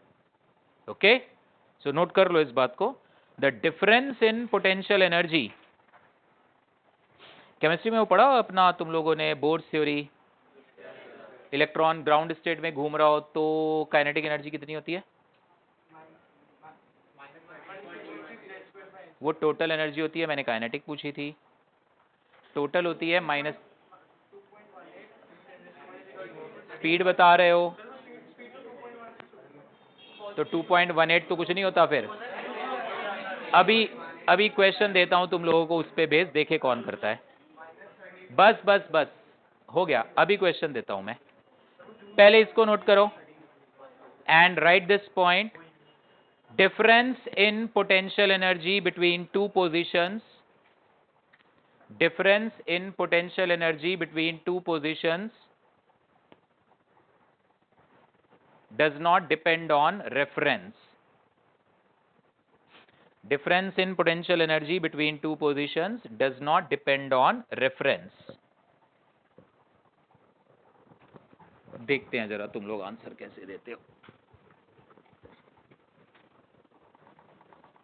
बात मेरी गौर से सुनना, दो पोजीशंस के बीच जो पोटेंशियल एनर्जी का डिफरेंस है वो रेफरेंस पे डिपेंड नहीं करता, एक्चुअल वैल्यू डिपेंड करती है, बट पोटेंशियल एनर्जी की एक्चुअल वैल्यू का हमने अचार ही नहीं डालना, मतलब हमें कोई कंसर्न नहीं है उसका, हमें कुछ नहीं करना। कॉमन लैंग्वेज इसका चार्ट, मतलब इससे कोई काम नहीं है, हमें एक्चुअल वैल्यू से कोई मतलब नहीं है। वी आर ओनली इंटरेस्टेड कि यार यहाँ पे x थी वहां पे y है, x माइनस वाई से मुझे मतलब है, x से या y से मतलब नहीं है। I am only concern with the, आप कोई क्वेश्चन करके देखो डिफरेंस से ही मतलब होगा। ओके आ जाओ, ये रहा प्रोटॉन, आएगा ये +2 में पूरा एटॉमिक स्ट्रक्चर, फिर आएगा फिजिक्स में भी, बोर्ड्स थ्योरी। ठीक है, ये प्रोटॉन है, ये पहला ऑर्बिट, सर्कल वर्कल होते नहीं बट सर्कल मान लिया, ये दूसरा ऑर्बिट। ठीक है, थोड़ा बता दूं नहीं तो आप लोग कहोगे सर मुझे याद नहीं है। पहले ऑर्बिट के लिए फर्स्ट ऑर्बिट,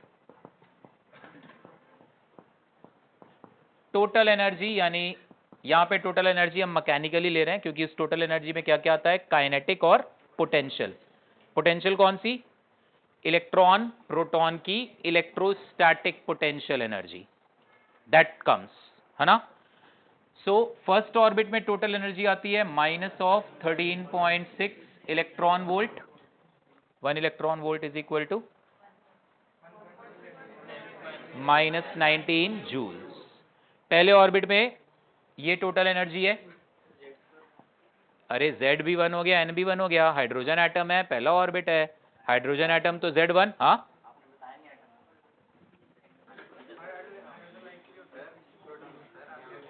चुप करो, ये क्या है? तो हाइड्रोजन एटम में ही तो होता है, अकेला प्रोटॉन न्यूक्लियस में, है ना। ओके, सो ये second orbit, what is the total energy? -13.6 by 4, तो -3.4 electron volt. Now the question is, अगर मैं इस इलेक्ट्रॉन की प्रोटॉन के साथ पोटेंशियल एनर्जी को पहले ऑर्बिट में 0 मान लूं, रेफरेंस मैं बदल सकता हूं मेरी मर्जी, आई कैन।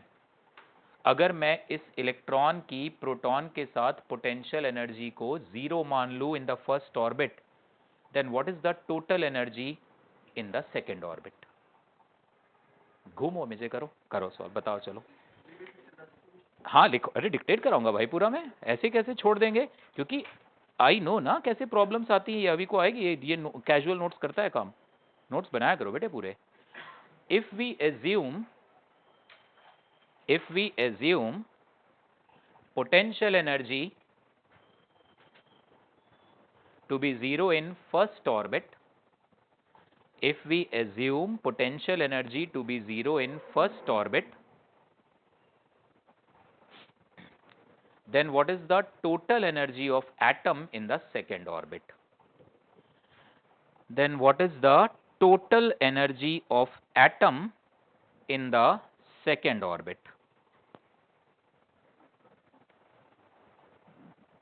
पहले ऑर्बिट में अगर पोटेंशियल एनर्जी को 0 माने तो सेकेंड ऑर्बिट में टोटल एनर्जी का वैल्यू जो फिलहाल तो 3.4 है माइनस, वैसे कितना होगा?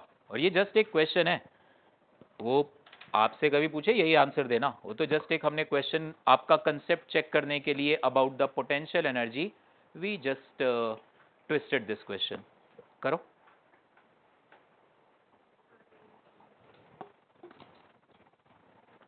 ना बेटे ना। हाँ जी, नो जी नो, नहीं आएगा। एक बात बताओ, मेरी बात सुनो, ये एक ब्लॉक है, ये यहाँ पहुंचा, यहाँ पे इसकी काइनेटिक एनर्जी थी मान लो 10 जूल, यहाँ इसकी काइनेटिक एनर्जी है मान लो 20 जूल। तो काइनेटिक एनर्जी को तो इस पोटेंशियल एनर्जी के चक्कर से कुछ लेना देना है नहीं, वो तो उतनी ही रहेगी, यहाँ 10 वहाँ 20। यहाँ तुम मान रहे थे पोटेंशियल एनर्जी को 0। बेटे बातें नहीं प्लीज, काम पे ध्यान दो, कंसेप्ट है सारे। यहाँ फिर बातें मैं बाहर करूंगा क्लास के। यहाँ potential energy let's say 15 joule, ठीक, ये रेफरेंस में ले रहा हूं। तो यहाँ पे टोटल एनर्जी कितनी हो गई? 10 + 0। यहाँ टोटल एनर्जी कितनी हो गई? 20 + 15 35। टोटल एनर्जी बदल गई, मतलब टोटल एनर्जी यहाँ और यहाँ मुझे सेम रखनी चाहिए थी। तो एक काम करो, यहाँ पे काइनेटिक एनर्जी, मतलब सेम क्यों रखूँ, वहाँ भी तो सेम नहीं है ना टोटल एनर्जी चेंज ही हुई है। So let us change that, कुछ भी मतलब रैंडम वैल्यूज ऐसे ले रहा हूँ, मैकेनिकल एनर्जी कंजर्वेशन और उन सब से रिलेशन मतलब है नहीं यहाँ। सो काइनेटिक एनर्जी 20, पोटेंशियल एनर्जी 15, ठीक। काइनेटिक एनर्जी को तो इन सब इस पर्टिकुलर क्वेश्चन से मेरा कोई कंसर्न नहीं है, वो अपनी जगह हाफ mv² की वजह से जो आनी है वो है। ये 10 है, ये 20 है, ये 0, ये 15, तो यहाँ टोटल एनर्जी 10, यहाँ टोटल एनर्जी 35।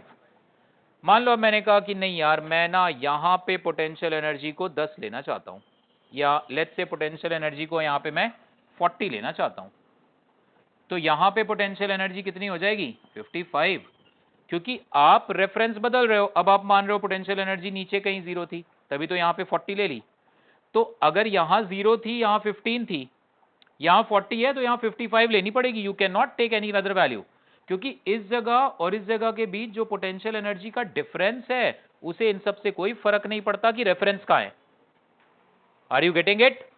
इस जगह पे पोटेंशियल एनर्जी अगर इस जगह से 15 ज्यादा है तो वो 15 ज्यादा ही। बोलोगे सर इसको क्या मैं 100 ले लूं? कोई दिक्कत नहीं है, ले लो आप। ये 100 तो ये कितनी? 115। सो टोटल एनर्जी तो बदल गई ना। Are you getting it? Potential energy की एब्सोल्यूट वैल्यू का कोई सिग्निफिकेंस ही नहीं है। तुम इसको बोलो मैं सर 0 ले लूं क्या, 40 ले लूं क्या, 100 ले लूं क्या, 200 ले लूं क्या, कोई सिग्निफिकेंस नहीं है। Difference is only the thing which we are interested, ठीक है। डिफरेंस 15 होना चाहिए। सोचो आप। नहीं हुआ? हाँ वो मतलब ठीक है यार, यहाँ पे मतलब मैंने ऐसे रैंडम वैल्यू ऐसी ली, ये गलत है। मतलब इस केस में टोटल एनर्जी तो इस केस में 75 है ना। नहीं, ओरिजिनल क्वेश्चन में कहीं गड़बड़ नहीं है, आप सोचो तो सही, कहीं गड़बड़ नहीं है। आप सोचो, दिमाग लगाओ। पहले मुझे इतना बता दो, लक्ष्य बेटे बातें नहीं, गलत बात है। तुम लोग ना, बता रहा हूँ, पूरे 2 साल मजे करते रह जाओगे, बढ़िया। फिर या तो बाहर चले जाओगे कहीं पढ़ने वढ़ने, पेरेंट्स भेज देंगे, वो हाँ ऐसे कर रहा मतलब हाँ सर मैं तैयार हूँ पहले से।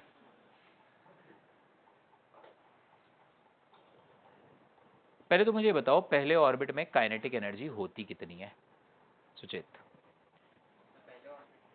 हाइड्रोजन एटम में अगर इलेक्ट्रॉन पहले ऑर्बिट में होता है तो पोटेंशियल एनर्जी कितनी होती है? पुलकिता? -2ke। -2 टाइम्स ऑफ, अरे काइनेटिक ही तो पूछ रहा हूं मैंने पूछा पहले ऑर्बिट में काइनेटिक एनर्जी कितनी होती है? हाँ,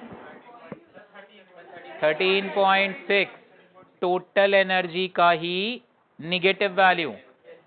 पहले ऑर्बिट में टोटल एनर्जी कितनी होती है? -13.6। तो अगर इलेक्ट्रॉन पहले ऑर्बिट में घूमे तो काइनेटिक एनर्जी टोटल एनर्जी का ही निगेटिव वाली वैल्यू होता है, +13.6। ओके, इस काइनेटिक एनर्जी को अभी कोई मतलब नहीं है, तुम रेफरेंस क्या खेल रहे हो, इसे कोई मतलब नहीं है, ये 13.6 ही रहेगा। पुलकिता, सेकेंड ऑर्बिट में what is the kinetic energy? +3.4, है ना?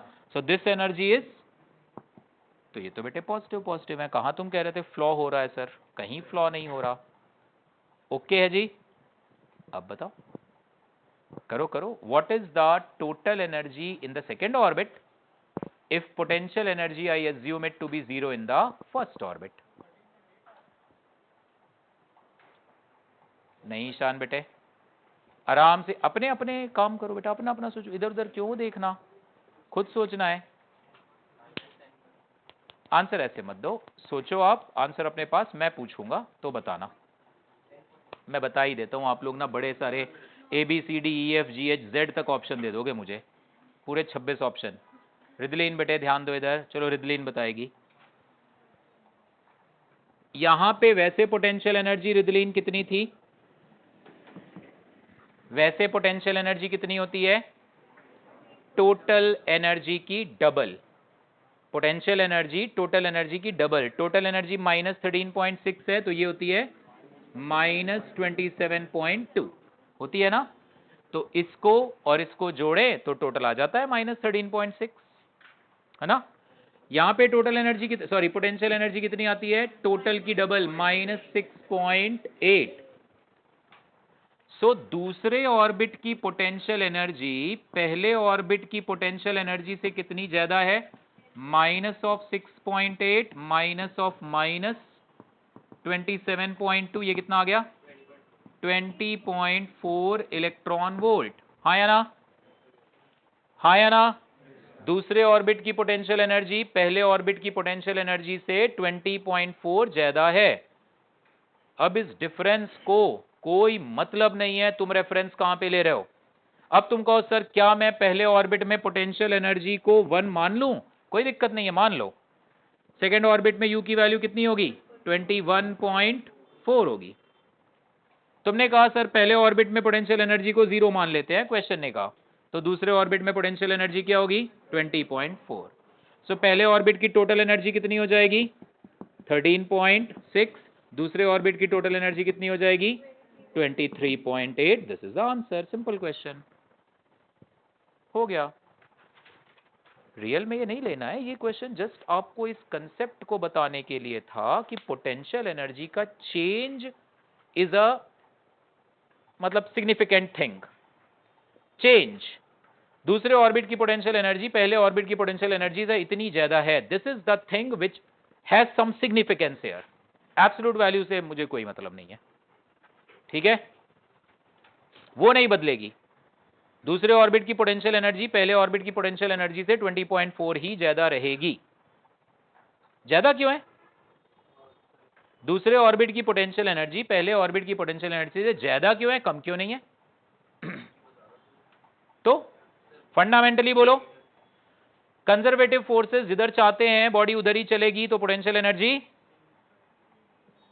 कंजर्वेटिव फोर्सेस जिधर लग रहे हैं बॉडी उधर ही जाना चाहे तो पोटेंशियल एनर्जी घटती है। कंजर्वेटिव फोर्सेस जिधर चाहते हैं बॉडी उधर ही चले तो पोटेंशियल एनर्जी घटेगी, और उल्टी साइड चले तो बढ़ेगी। ये प्रोटॉन इलेक्ट्रॉन को खींच रहा था, तो अगर ये इलेक्ट्रॉन इधर जाएगा तो पोटेंशियल एनर्जी घटेगी, उल्टा जाएगा तो बढ़ेगी। तो प्रोटॉन इलेक्ट्रॉन को खींच रहा था, आपने दूर किया उसको, दूसरे ऑर्बिट में ले गए पहले से, पोटेंशियल एनर्जी बढ़ गई। लास्ट क्लास में बताई थी ये बात। Okay, so 23.8 is the total energy. वापस आते हैं मैकेनिक्स के क्वेश्चंस में।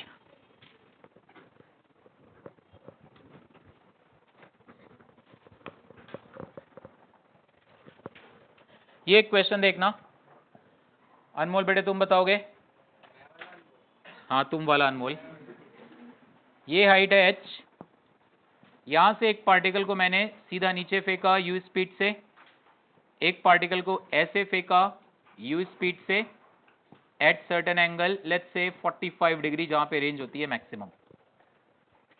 ठीक, सुन लो ना, फिर नोट कर, सुन लो। यहां से एक पार्टिकल को नीचे फेंका u स्पीड से, एक पार्टिकल को ऐसे फेंका u स्पीड से। नीचे पहुंचने पर सोच समझ के जवाब देना, बिना ऐसे ही तुरंत नहीं। किसकी स्पीड ज्यादा होगी, बोलो। नीचे पहुंचने पर किसकी स्पीड ज्यादा होगी, इसकी या इसकी? देर से तो ये पहुंचेगा ऑफ कोर्स, ये तो जल्दी पहुंच जाएगा, ये देर से पहुंचेगा। स्पीड किसकी तेज होगी? स्पीड बोला तो नेटी, स्पीड के कब से कंपोनेंट करने लग गए? तुमने लास्ट क्लास में भी कोई खतरनाक आंसर दिया था ऐसा ही कुछ। स्पीड के कब से? वेलोसिटी के कंपोनेंट्स होते हैं भाई। स्पीड मतलब नेट स्पीड, व्हेन आई से स्पीड मतलब नेट स्पीड। यस बेटा, उसकी इसकी, बोलो बेटा। हाँ जी बेटे, यस दक्ष।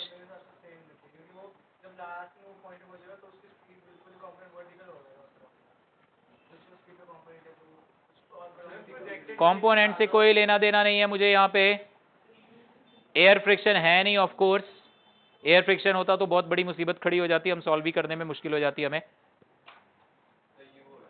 हाँ जी बेटे, ये कैसा, मैं कह रहा हूं इसकी ज्यादा स्पीड या उसकी स्पीड ज्यादा? यू, मेरी ज्यादा? यू, तुम आपकी सर। अरे ये भी यू है, ये भी यू है यार, क्यों युवराज का असर आ रहा है तुम पे? हाफ ईयरली आ गए नहीं तुम लोग एकदम, मतलब बेसुध होके। यस, अरे यार बोलो, पार्टिकल 1 या पार्टिकल 2? दोनों की स्पीड बराबर होगी। पायल बेटे बोलो क्यों? क्योंकि मैकेनिकल एनर्जी कंजर्वेशन। अब सुनो, ये क्वेश्चन हमने प्रोजेक्टाइल प्रोजेक्टाइल बहुत खेला, अब मुझे चाहिए नेट स्पीड। ठीक, इस पे भी सिर्फ ग्रेविटी एक्ट कर रहा है, इस पे भी सिर्फ ग्रेविटी एक्ट कर रहा है, हाँ या ना? तो आई विल राइट व्हाट, ये पोजीशन है 1, और जब ये नीचे पहुंचा ये पोजीशन है 2। ठीक, मैं कहूंगा यार खाली ग्रेविटी काम कर रहा है, तो ग्रेविटी काम कर रहा है तो mechanical energy is conserve. So total mechanical energy at 1 is equal to total mechanical energy at 2। So kinetic energy at 1 plus potential energy at 1 is equal to kinetic energy at 2 plus potential energy at 2। हाँ या ना, हाँ या ना? Okay, 1 पे kinetic energy कितनी है? Half M you square. 0 कौन बोला? गलती ना करो बेटा, 1 पे इसकी काइनेटिक एनर्जी तो भी हाफ एम यू स्क्वायर ही लिखते हैं। 45 डिग्री का तो इसमें कहीं काम ही नहीं आएगा। 45 डिग्री क्या, किसी भी एंगल पे तुम फेंको, एंगल का काम ही नहीं, ये तो सब स्केलर क्वांटिटीज चल रही है भाई, ये तो सब एनर्जीज हैं जूल्स में, ये तो सब स्केलर क्वांटिटीज है, डायरेक्शन का कोई काम ही नहीं है। मैं कहता इस वाली थ्योरम को इस पार्टिकल के लिए अप्लाई करो, पार्टिकल ए के लिए या पार्टिकल बी के लिए, कोई चेंज ही नहीं आता, आप काइनेटिक एनर्जी यही लिखते। मैं कहता 1 पे पोटेंशियल एनर्जी कितनी, आपने इसको रेफरेंस ले लिया, आप कहते ये ग्राउंड से h हाइट ऊपर है, चाहे ये हो चाहे वो हो, h हाइट ऊपर है, पोटेंशियल एनर्जी आप क्या लिखते? mgh। जब ये फाइनली ग्राउंड पे लैंड किया, चाहे ये लैंड किया चाहे ये लैंड किया, मान लो फाइनल स्पीड v है, तो अब वहां लैंड किया या यहां लैंड किया मुझे क्या मतलब, स्पीड v है। सो काइनेटिक एनर्जी में क्या लिखता? हाफ m v स्क्वायर, और पोटेंशियल तो दोनों के लिए 0 लिखता, क्योंकि एक बार ग्राउंड में आ गया तो वहां पे पड़ा है यहां पे पड़ा है। ग्रेविटेशनल पोटेंशियल एनर्जी को तो बेटे खाली हाइट से मतलब है, हॉरिजॉन्टल डिस्टेंसेस से तो कोई लेना देना ही नहीं। तो यहां से क्या आ जाएगा, m m m cancel, u square by 2 plus g h is v square by 2, 2 से मल्टीप्लाई कर दो, so u square plus 2gh is v square, तो v कितना आ गया, under root of u square plus 2gh। देखने में आप कहोगे सर ये तो v square equal to u square plus 2s लगा दिया आपने, देखने में लग रहा है बट वो लगाया नहीं है। मैं कैसे लगा सकता हूं, इसके लिए तो फिर भी लगा सकता हूं, इसके लिए तो कह सकता हूं v square is u square plus 2gh, इसके लिए थोड़ा ना लगा सकता हूं। V square equal to u square plus 2as में तो बेटा वी यू ए एस सब एक ही डायरेक्शन में होने चाहिए, ये तो 45 डिग्री पे और v का तो डायरेक्शन ही नहीं पता। सी, ये वाले पार्टिकल का डायरेक्शन क्या होगा, उसके लिए फिर तुम्हें वही motion along x, motion along y वाली सब कहानी सुनानी पड़ेगी। बट अगर मैंने नेट स्पीड पूछी तो हो गया, सीधी सीधी बात है। दोनों पार्टिकल्स h हाइट पे थे, दोनों पार्टिकल्स की ग्रेविटेशनल एनर्जी mgh थी, काइनेटिक हाफ mu² थी। नीचे पहुंचने पर दोनों की वो जो mgh थी वो भी काइनेटिक में जुड़ गई, जो mgh वाली एनर्जी थी वो भी काइनेटिक में जुड़ गई। मैकेनिकल एनर्जी कंजर्व है भाई, सिर्फ ग्रेविटी काम कर रहा है। तो बॉडी जब नीचे उतर रही है तो ग्रेविटेशनल कन्वर्ट होके किसमें जा रही है, काइनेटिक। समझ रहे हो बात को? When only gravity is acting, mechanical energy is conserve. Body नीचे उतरेगी तो ग्रेविटेशनल एनर्जी घट के किधर जाएगी, काइनेटिक। दोनों की ग्रेविटेशनल एनर्जी सेम थी mgh, डायरेक्शन अलग होगा, टाइम अलग लगेगा। डायरेक्शन के लिए तुम्हें फिर x कंपोनेंट, y कंपोनेंट वगैरह सब काम करना पड़ेगा। ओके, अब डायरेक्शन भी बल्कि फटाफट मैं ढूंढ सकता हूं। मुझे नेट वेलोसिटी पता, नेट वेलोसिटी पता, हॉरिजॉन्टल कंपोनेंट तो उतना ही रहेगा जितना शुरू में था, u cos 45, हाँ या ना? तो अगर एक वेक्टर का नेट वैल्यू पता, हॉरिजॉन्टल कंपोनेंट पता, तो एंगल तो फट से आ जाएगा। आएगा कि नहीं आएगा? आएगा ना? कर लेंगे।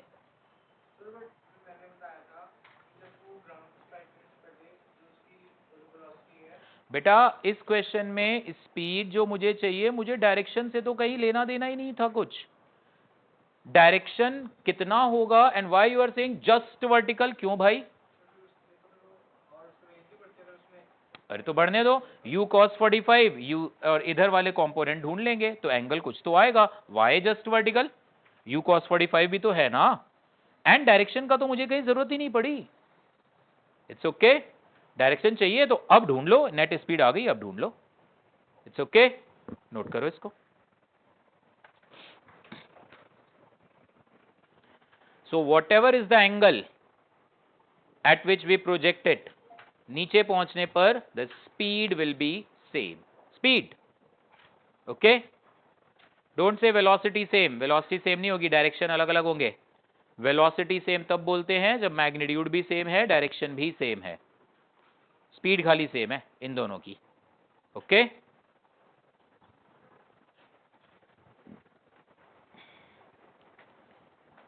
राघव क्लियर है ना बेटे?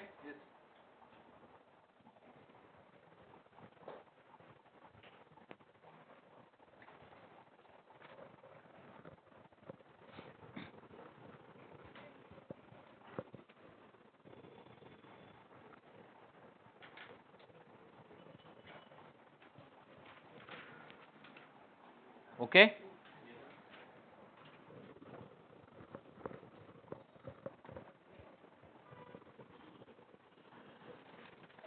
एक लास्ट और क्वेश्चन, फिर डाउट्स डिस्कस करते हैं जो भी आपके डाउट्स हैं। ये भी एच.सी. वर्मा बुक का ही क्वेश्चन है, और इसके बाद आप अगली क्लास तक एटलीस्ट अगले 15 क्वेश्चन और करना, 15 एटलीस्ट।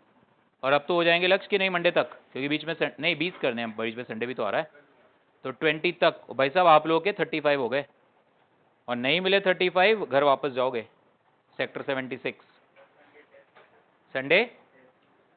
हाँ हम लोगों का टेस्ट, अच्छा फिर ठीक है, फिर टेस्ट की तैयारी करोगे आप, और क्वेश्चन जस्ट 15 10 एटलीस्ट और कर लेना HCV के, क्योंकि संडे टेस्ट है, और टेस्ट का सिलेबस वही है, friction and work power energy.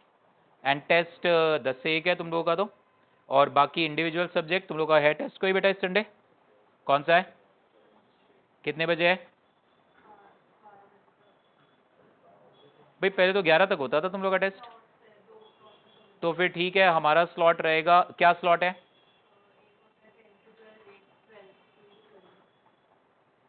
बेटा सोच के बताओ थोड़ा ऐसे। एनीवेज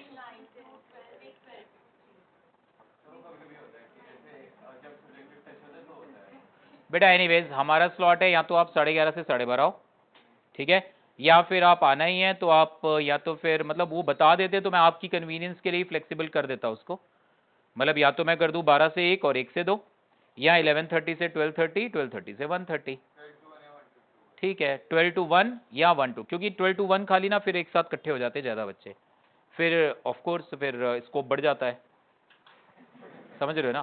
सो 12 to 1 या 1 से 2 स्ट्रिक्टली फॉलो करना टाइमिंग को, बिकॉज नहीं 12 to 1 नहीं, क्योंकि फिर 1 पे ना फिर जो 10 to 1 फ्री है पेपर नहीं दे पाएंगे हम, इट्स ओके चलेगा, 12 to 1 और 1 वाले फिर वो 1 से 5 मिनट पहले ही आ जाओ। आप 110 115 तक आओगे हम फिर अलाउ नहीं करेंगे, ये बात ध्यान रखना, ठीक है। और 12 के बजाय आपने 11:45 11:30 तक भी आना है, you can come, it's okay. मतलब कीप दिस इन माइंड कि आप मतलब 1 के बाद नहीं आओ, जो सिर्फ फिजिक्स का टेस्ट देने आओगे 1 बजे के बाद नहीं। ना ये क्वेश्चन देखो, बहुत अच्छा क्वेश्चन है, ये लास्ट क्वेश्चन है, इसके बाद डाउट्स डिस्कस करेंगे। और डाउट्स ठीक है, देखते हैं। ये स्प्रिंग है, ये ब्लॉक है। बेटे बातें नहीं बिल्कुल भी, अच्छा क्वेश्चन है, ध्यान से समझने की कोशिश करो। ब्लॉक स्प्रिंग, ब्लॉक का मास m is let's say 2 kg, surface rough है, coefficient of friction mu unknown है, और स्प्रिंग का स्प्रिंग कांस्टेंट k भी अननोन है। ये ब्लॉक फिलहाल इस स्प्रिंग के फ्री एंड से 4.8 मीटर हाइट पर था, ठीक। Angle of this incline plane is 37 degree. Mu की वैल्यू अननोन है, बट इतना पता है कि ये वैल्यू tan 37 डिग्री से कम है, तो मतलब ये ब्लॉक फिसलेगा। अगर tan थीटा म्यू से बड़ा हो तो ब्लॉक फिसलता है ना, अगर tan थीटा ही म्यू से कम होता मतलब इस इंक्लाइन का angle he angle of repose से कम होता, तो ब्लॉक ने तो फिसलना ही नहीं था। यहां से छोड़ा ब्लॉक को, एच.सी. वर्मा बुक का ही क्वेश्चन है, यहां से छोड़ा, भागा ये नीचे नीचे नीचे नीचे नीचे आया, स्प्रिंग को 20 सेंटीमीटर कंप्रेस करके रुका। कितना कंप्रेस किया? 20 सेंटीमीटर, यानी टोटल डाउनवर्ड इसने कितना मूव किया? 5 meters, 4.8 meters plus 0.2 meters. Spring को 20 सेंटीमीटर कंप्रेस करके एक मूवमेंट के लिए रुका, वापस बाउंस करके 1 मीटर और ऊपर गया, फिर रुक गया, फिर नीचे आएगा, बट हमारा क्वेश्चन वहीं तक है। सो टोटल इसने कितना ट्रेवल किया? 6 मीटर, 5 मीटर नीचे और 1 मीटर ऊपर। 1 मीटर वहां से है जहां पे ये मैक्सिमम कंप्रेशन में था, 1 मीटर ऊपर जाके रुका। तो म्यू और के की वैल्यू बताओ, बताओ। एच.सी. वर्मा बुक का क्वेश्चन है, क्वेश्चन नंबर लिख लो, इतना लंबा क्वेश्चन कहां नोट करोगे। Question number 43, figure shows a spring, mass of the block is 2 kg, 4.8 20 centimetre, g की वैल्यू 10 ले लेना, सब बढ़िया है, वही है डेटा जो मैंने बोला। क्वेश्चन नंबर 43 है, 20 सेंटीमीटर, ये ब्लॉक टोटल डाउनवर्ड कितना ट्रेवल करके गया? 5 मीटर, रुका मोमेंटरली, देवांश बेटे मोमेंटरली रुका और ऊपर भागा। ऊपर कितना भागा? 1 मीटर ऋषभ, टोटल कितना ट्रेवल किया? 6। तो म्यू और के की वैल्यू बताओ, करो ट्राई इत्मीनान से, इसके बाद डाउट्स डिस्कस करेंगे। हैप्पी दशहरा फिर करो। क्या हुआ बेटे अभी चाहते हो हैप्पी दिवाली अभी बोल दूं? आएगा ब्रेक कब? 21 से 26 है ब्रेक आपका, ठीक है। 21 को शायद, अच्छा केमिस्ट्री क्लास शायद हो तुम लोगों की, 21-22 बेटे chemistry. I am telling you, आप कोटा में कभी मतलब देयर आर टाइम्स, क्योंकि कई फ्रेंड्स हैं, फिजिक्स केमिस्ट्री की क्लास अगर उनकी हो रही है मान लो 6-6 घंटे की, तो केमिस्ट्री हो रही है 9-10 घंटे की, सिलेबस वास्ट है, तो वो बाद में कोई भागे जल्दी जल्दी, इसलिए अभी जब आपका हाफ ईयरली खत्म हुआ, पूरा सोच के ही हम प्लान करते हैं, हाफ ईयरली खत्म हुए, अभी थोड़ा सा आप रिलैक्स मोड में हो, तो अभी कर लो कंपनसेट उसको, ठीक है। संडे, हाँ तुम लोग की है क्लास, बहुत बढ़िया बात है, कितनी खुशी की बात है, मेरी तो पूरी छुट्टी है संडे कल, तो संडे मतलब परसों, तो 10 से 1 तुम लोग का टेस्ट है, फिर आई थिंक 1:30 से 3 साढ़े 3 क्लास है, बढ़िया है। उसके बाद फुटबॉल खेलना जाके एंजॉय करना। करो करो करो, सॉल्व करो इस क्वेश्चन को।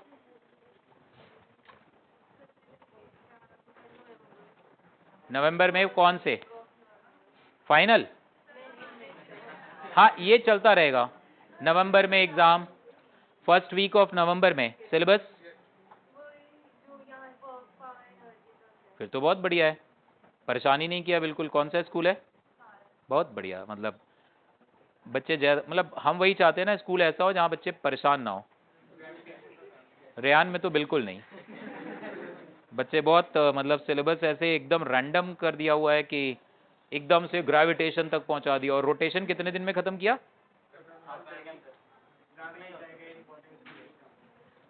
तो रोटेशन कुछ मोमेंट ऑफ इनर्शिया, कुछ जानकारी क्या होता है, थोड़ा बहुत जाने दो, क्वेश्चन करो। चलो कोई नहीं, अब क्वेश्चन प्लीज प्लीज बेटे, क्वेश्चन अच्छा है, इस पे ध्यान दो। तो वर्क पावर तक तो संभाल लोगे ना बेटे? वर्क पावर में वो थ्योरम अगली बार याद कराना, मैं डिराइव करा दूंगा वर्क एनर्जी थ्योरम। कब है, कब से? चलो भगवान भला करे, मतलब सीओएम, कोलिजन, रोटेशन, ग्रेविटेशन में पॉइंट्स बता दूंगा, वो एक बारी है ना अब करना उसको, ग्रेविटेशन तक। इस बार सिलेबस भी जून में शुरू हुआ तो थोड़ा तो फर्क है ही है, कोई बात नहीं। ये क्वेश्चन सॉल्व करो। म्यू और के की वैल्यू चाहिए हमें। 5 मीटर स्लाइड करके नीचे गया, 1 मीटर स्लाइड करके वापस ऊपर आया, फिर रुका, फिर नीचे जाएगा, बट हमें उससे मतलब नहीं है। उतने एनालिसिस से ही हमारा क्वेश्चन सॉल्व हो जाएगा।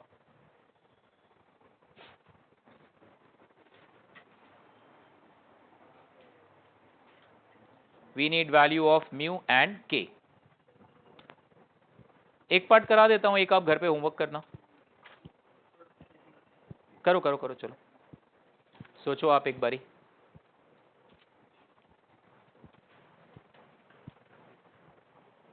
अनुभव फिर नहीं आया आज कुछ दिन? अच्छा, पीछे क्यों बैठ जाते हो बेटा? ओके,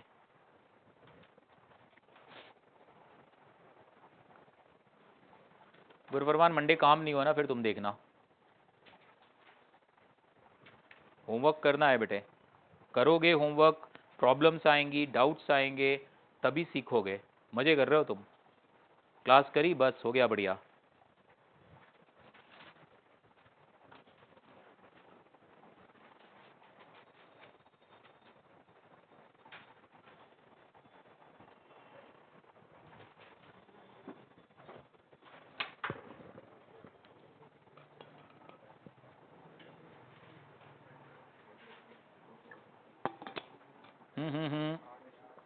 बातें नहीं, आराम से सोचो। फ्रिक्शन फोर्स एक्ट कर रहा है यहाँ पे, ध्यान रखना, मैकेनिकल एनर्जी कंजर्व मत कर देना।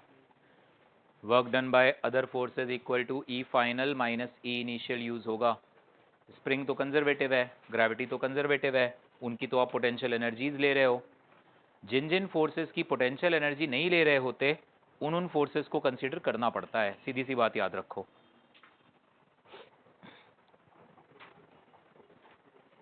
बातें नहीं बेटा, गुरफरमान, काम पे ध्यान, क्वेश्चन सॉल्विंग पे ध्यान होना चाहिए।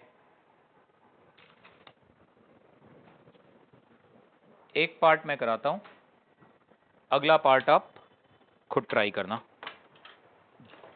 देखो बेटे ध्यान से इधर, अच्छा क्वेश्चन है, इनफैक्ट घर पे जाके दोनों पार्ट्स को एक बारी खुद से सोचना। शुरू में ब्लॉक यहां पर था, पहले मैं बात कर रहा हूं जब ये 5 मीटर नीचे आके 1 मीटर वापस ऊपर चला गया, तो ये डिफरेंस कितना है? 4 मीटर। गौर से सुनना, मैं इनिशियल पोजीशन ले रहा हूं ये, और फाइनल पोजीशन ले रहा हूं ये। स्प्रिंग एनर्जी का रोल खत्म, क्योंकि जब ये ब्लॉक यहाँ पे था तो भी स्प्रिंग नेचुरल लेंथ में था, बीच में ये कंप्रेस हुआ, वापस एलोंगेट हो गया, ब्लॉक को उसने वापस धक्का मार दिया ऊपर। तो this is initial position and this is final. इस वक्त भी स्प्रिंग नीचे रिलैक्स्ड है और इस वक्त भी स्प्रिंग नीचे रिलैक्स्ड है, तो हाफ के एक्स स्क्वायर का तो काम ही नहीं आएगा, है ना? तो के हम इससे नहीं ढूंढ पाएंगे, बट पहले हम म्यू ढूंढ लेते हैं। So I will say what, work done by friction is equal to final mechanical energy minus initial mechanical energy। अब मैं ग्रेविटी के वर्क को नहीं लूंगा, क्योंकि ग्रेविटेशनल पोटेंशियल एनर्जी यहाँ काउंट करूंगा। इसको मैं ले रहा हूं बच्चे इनिशियल पोजीशन, इसको ले रहा हूं final. So take this as the reference. हमने सीखा है ना, आप जिन दो पोजीशंस के बीच ये सब थ्योरम्स लगा रहे हो, उनमें से जो नीचे वाली है उसको रेफरेंस ले लो, ऊपर वाली को ले लो, कोई दिक्कत नहीं। वो चेन वाले क्वेश्चन में हमने ऊपर रेफरेंस लिया था, हमें जो ज्यादा कन्वीनियंट लगेगा, ज्यादातर डाउनवर्ड पोजीशन ही होती है। सो ये बच्चे इनिशियल है, ये फाइनल है। फ्रिक्शन का वर्क डन, जब फ्रिक्शन का वर्क डन तो पाथ पे डिपेंड करता है ना?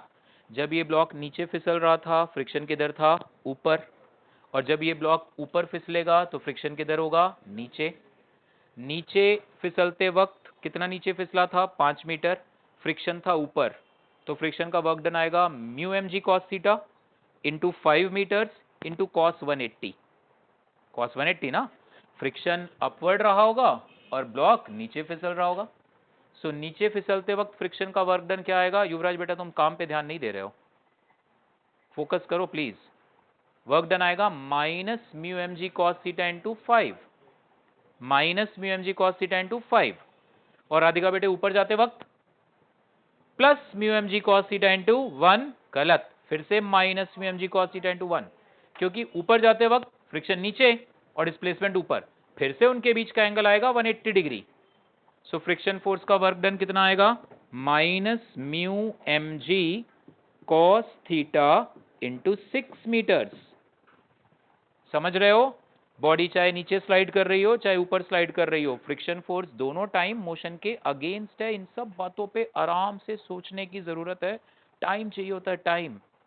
कुछ बच्चे होते हैं बहुत फास्ट इमीडिएटली गैदर कर लेते हैं, 95% of the students are they need some time, आराम से सोचो, और वो आप टाइम दोगे बिना किसी जल्दीबाजी के, डेफिनेटली चीजें समझ में आएंगी। सोचोगे और नीचे फंडामेंटल जाओगे और नीचे जाओगे, आंसर खुद ढूंढ लोगे आप कि ऐसा क्यों है। ओके, क्लियर है एकदम। Now this is equal to final energy minus initial. Finally kinetic energy भी जीरो है, पोटेंशियल भी जीरो है, स्प्रिंग की तो बात ही क्या करे, वो तो जीरो ही है। So finally what is the total mechanical energy, zero. Initially kinetic भी जीरो है, स्प्रिंग भी जीरो है। रेफरेंस लाइन से ये कितनी हाइट पर है, h, ये एंगल कितना है 37 डिग्री, साइन 37 कितना होता है, साइन 37 डिग्री होता है 3/5, और यहां पे साइन 37 डिग्री कितना है, h/4, that is equal to 3/5। गड़बड़ तो नहीं है ना कोई, है ना। तो h की वैल्यू कितनी आ रही है, 12/5। सो ये आ जाएगा minus of m g into 12/5। हो गया क्वेश्चन, म्यू आ गया, खत्म, कुछ बचा ही नहीं क्वेश्चन में, हो गया। क्या बेटा, initial mechanical energy, initial mechanical energy में यहां आएगी kinetic energy plus potential. Kinetic zero है, पोटेंशियल है mgh, वो माइनस साइन पहले से ही लगा हुआ था इसलिए वो माइनस साइन पहले का, ये एनर्जी प्लस थी, रेफरेंस लाइन से ऊपर था ना, तो mgh। सॉल्व करो, कितना आ रहा है म्यू बता दो। cos 37 यहाँ पे आ जाएगा 4/5, 0.5 आ रहा है, देखो कितना इजी आंसर, 0.5, है ना, हाँ ना। चश्मा किधर गया तुम्हारा, आंखें बड़ी बड़ी लग रही हैं, ऐसे घूर रहे हो, ठीक है। सो म्यू की वैल्यू हाफ। एक इंटरेस्टिंग क्वेश्चन है इस पे, के की वैल्यू तो मुझे आप मंडे बताना सरिष्टि बेटे। हाँ जी बेटा, के की वैल्यू 1000,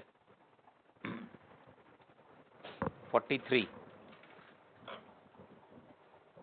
हाँ जी बेटे 1000 है, पक्का, यश, बहुत बढ़िया, बड़े कॉन्फिडेंस से जवाब दिया, गुड। ये बताओ इस ब्लॉक की स्पीड मैक्सिमम किस वक्त रही होगी नीचे आते वक्त, नीचे आ रहा है आ रहा है आ रहा है आ रहा है आ रहा है आ रहा है, रुक गया, इसकी स्पीड मैक्सिमम किस वक्त रही होगी, 4.9, जब टोटल वो 4.9 करेगा। तुम लोग ना फंडामेंटली सीखने रहे हो, लिपस्टिक लगाने में ध्यान रहता है तुम्हारा, पढ़ाई में ध्यान नहीं रहता है। जैसे ही ये ब्लॉक स्प्रिंग को टच करेगा, आज की क्लास में सिखाया मैंने, आज की क्लास में एक बात तुम लोगों को बोली, कान खोल के तुम लोगों ने सुनी नहीं, वेलोसिटी मैक्सिमम का मतलब एक्सेलरेशन जीरो। जब ये यहां पहुंच के जस्ट इसने स्प्रिंग को टच किया, क्या एक्सेलरेशन जीरो है, mg sin थीटा नीचे है, म्यू mg cos थीटा ऊपर है, वो दोनों क्या बैलेंस है, बैलेंस होते तो ये नीचे क्यों आता, डांट नहीं रहा हूं, समझा रहा हूं। सो mg sin थीटा और म्यू mg cos थीटा उस वक्त है, ये थोड़ा सा नीचे आएगा, जहां पे mg sin थीटा नीचे, kx और म्यू mg cos थीटा ऊपर आर इक्वल। वेलोसिटी मैक्सिमम तब होगी जब एक्सेलरेशन जीरो होगा, तो ये जब आके टच करके मामूली सा स्प्रिंग को पुश करेगा नीचे, it is not necessary half, तुमने हाफ सोचा, नॉट नेसेसरी, हो सकता है आ भी जाए, मतलब मैं ये कह रहा हूं जिस वक्त आप फंडामेंटली सोचना सीखो ना बेटा, कई भी क्वेश्चन है, मैं कहूं वेलोसिटी मैक्सिमम, सर लग तो रहा है जैसे ही टच करेगा, तो भाई तुम्हारे velocity maximum acceleration 0, so when spring force up and friction up will balance mg sin theta, उस वक्त वेलोसिटी होगी मैक्सिमम। के की वैल्यू ढूंढने के बाद आप उसे भी ढूंढ सकते हो, वो बाद में करना, पहले के की वैल्यू ढूंढना, ठीक है। वेरी गुड यश बेटे, 1000 आंसर, मैं चेक करूंगा अभी तुम्हारा आंसर, ठीक है, कैसे आया, वेरी गुड। तो होमवर्क आपका है, क्योंकि संडे टेस्ट है, आप संडे टेस्ट की तैयारी करो अच्छे से, फिर ऑप्शनल होमवर्क है, चलो, क्योंकि नहीं संडे टेस्ट के बाद मंडे इवनिंग क्लास, 10 क्वेश्चन तो करो। क्वेश्चन नंबर 60, 21 से 30 कंपलसरी है सबके लिए, 10 क्वेश्चन तो बेटा हो जाएंगे, 21 से 30 कंपलसरी है, बाकी आप जितने कर सको करो, मतलब आप सॉल्व करने को you can solve it up to 51, up to 51 कर सकते हैं, तो आप जितने ट्राई कर सकते हो करना, बट 21 से 30 वो मैं मैसेज में डालूंगा, फिर बेटा रोनी शक्लें नहीं डालना वहां पे बेटा, लक्ष्य वो कंपलसरी है, ठीक है, 21 से 30 तक। डाउट्स बताओ, पहले 20 क्वेश्चन में आराम से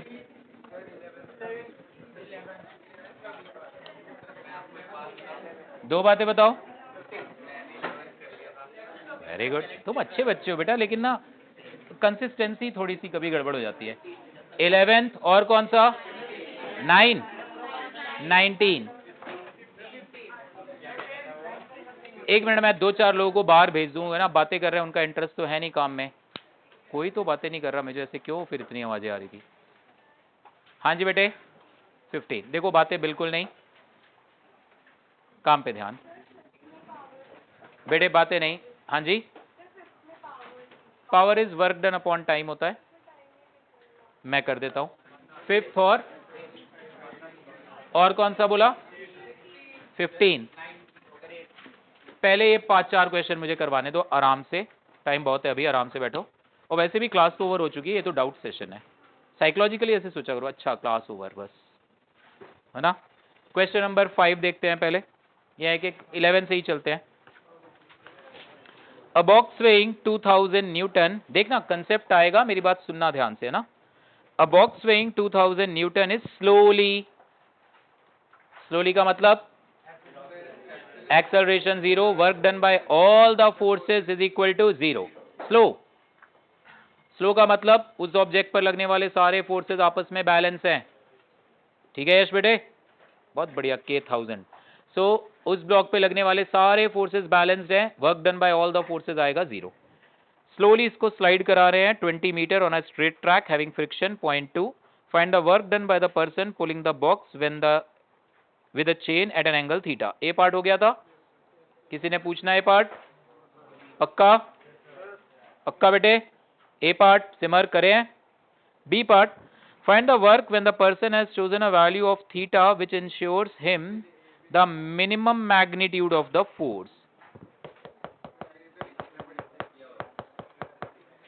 Work done when the person has chosen a value of theta. Okay, ये तो हमने किया हुआ है कि अगर उसको force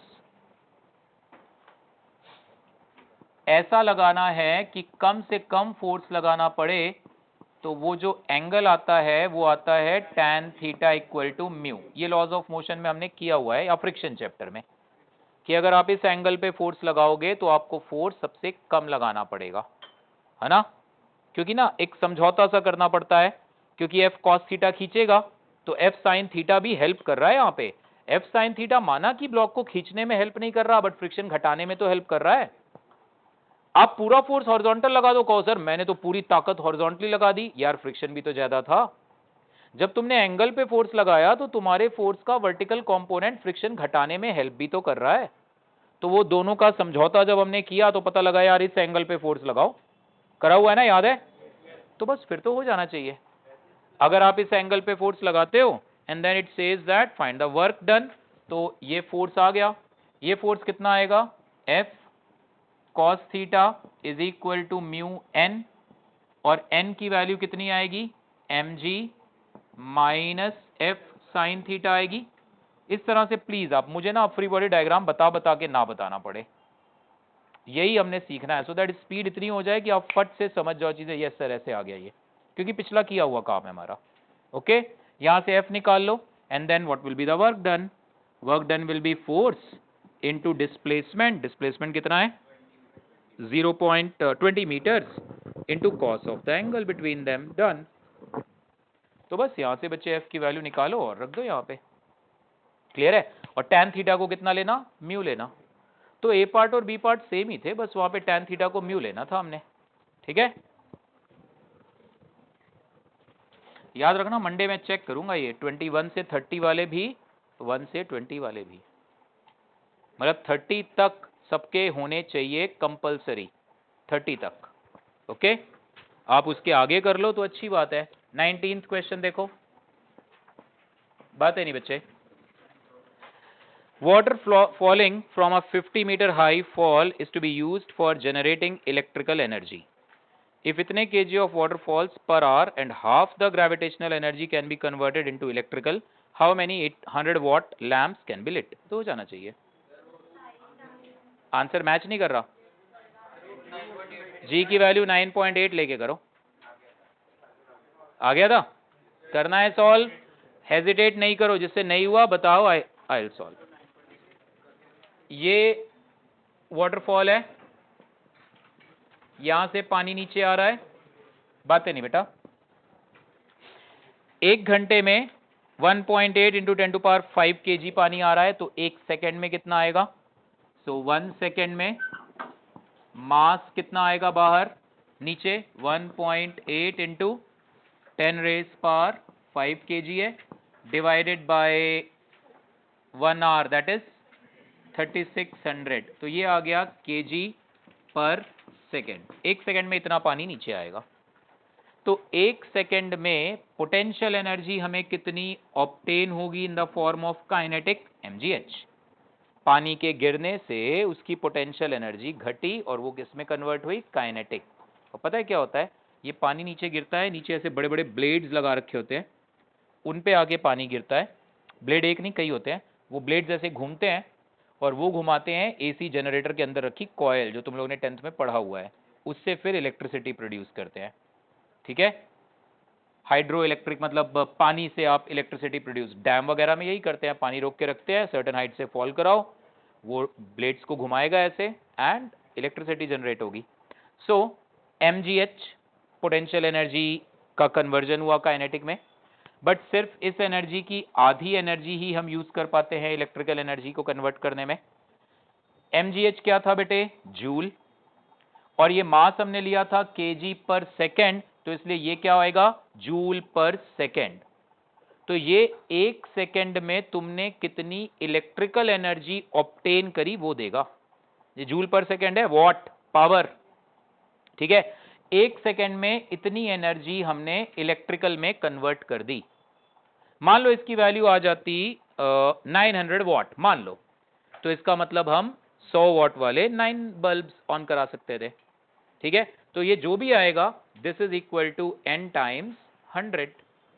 let's say n bulbs है, so this is n into 100। Simple question है, फंडामेंटल। ओके, 1 सेकेंड, क्योंकि वॉट है तो वो जूल पर सेकेंड, तो आप चेक करो 1 सेकेंड में हमें कितनी एनर्जी मिली, ठीक है?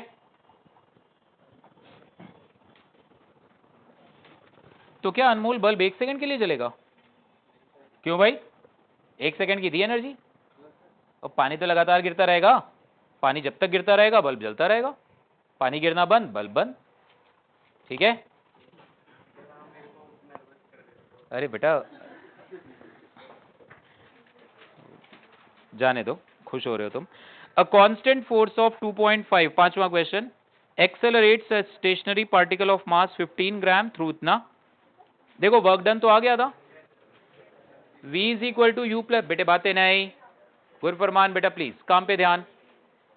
v is equal to u plus eighty से टाइम आ जाएगा, एवरेज पावर होता है total work done upon time. v equals u, पहले आप लगाओगे एक्सेलरेशन तो आ जाएगा ना फोर्स अपॉन मास से, v square equal to u square plus 2as से स्पीड आ जाएगी, फिर v is equal to u plus eighty से टाइम भी आ जाएगा, ठीक है? और फिर work done upon time average power आ जाएगा। हो सकता है मतलब, बट करना ऐसे ही है, ठीक है, कोई बात नहीं। 15th क्वेश्चन देखो बेटा। 15 तो बहुत आसान है, किसने पूछा है? 15 किसी ने नहीं पूछा। 10th का हम दिक्कत सॉल्व कर देते हैं अभी बेटा, बोलते क्यों नहीं। पहले 15th क्वेश्चन सुचेत ने खाली पूछा, मतलब बाकी किसी ने नहीं। अच्छा 15th क्वेश्चन बहुत इजी है, देखो इधर। 15th क्वेश्चन में क्या कह रहा है हमसे? बेटा बातें मत करो, काम पे ध्यान दो। अब मैंने जिसको भी बातें करते देखा वो यहाँ 7:30, दक्ष तो बैठ ही रहा है 7:30 तक 8 तक, और भी किसी को, कृष्णप्रीत तुम भी बैठोगे, इधर उधर देख रहे थे तुम। सामने पूरा ध्यान, इधर व्हाइट बोर्ड पे पूरी नजरें, सामने ध्यान होना चाहिए, इधर उधर बिल्कुल नहीं। 15 में कह रहा है, फिर बेटा बातें नहीं। A particle of mass m moves on a straight line with its velocity varying with the distance traveled according to the equation v equal to a root x. एक पार्टिकल ऐसे स्ट्रेट लाइन पर move कर रहा है और इसकी velocity is changing as v equals a root x। मतलब वो यहां पर था x इक्वल टू 0 पर, तो इसकी वेलोसिटी 0, x 0 कर दो। यहां पहुंचा x इक्वल टू डी पर, तो वेलोसिटी कितनी होगी? a रूट डी, ये वेलोसिटी आएगी इसकी, ठीक है। हमसे कह रहा है find the work done by all the forces from here to here. Work done by all the forces is change in kinetic energy. शुरू में kinetic energy 0, so initial kinetic energy कितनी है? 0। हृदयलीन बेटे बातें नहीं। What is the final kinetic energy? Half m v square. v square कितना आ जाएगा? a square d। So work done by all forces equal to k final minus k initial. हो गया, छोटा सा क्वेश्चन था। आप कर रहे होगे इसको डिफरेंशिएट वगैरह कुछ। हाँ आ जाएगा, बट वो लेंदी है, ये इजी है। कर देता हूं मैं, उससे भी कर देता हूं, उससे भी कर देता हूं मैं। ठहर जाओ, उससे भी बता देता हूं। ये आ गया, कितना आंसर आया?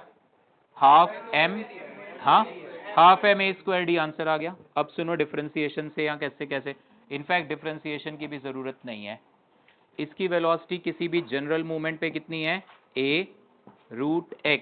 गौर से सुनना मेरी बात, a रूट x। कभी भी ऐसे एक्सप्रेशन दिया हो ना वेलोसिटी टाइम के फॉर्म में, वेलोसिटी डिस्प्लेसमेंट के फॉर्म में, एक बार चेक किया करो।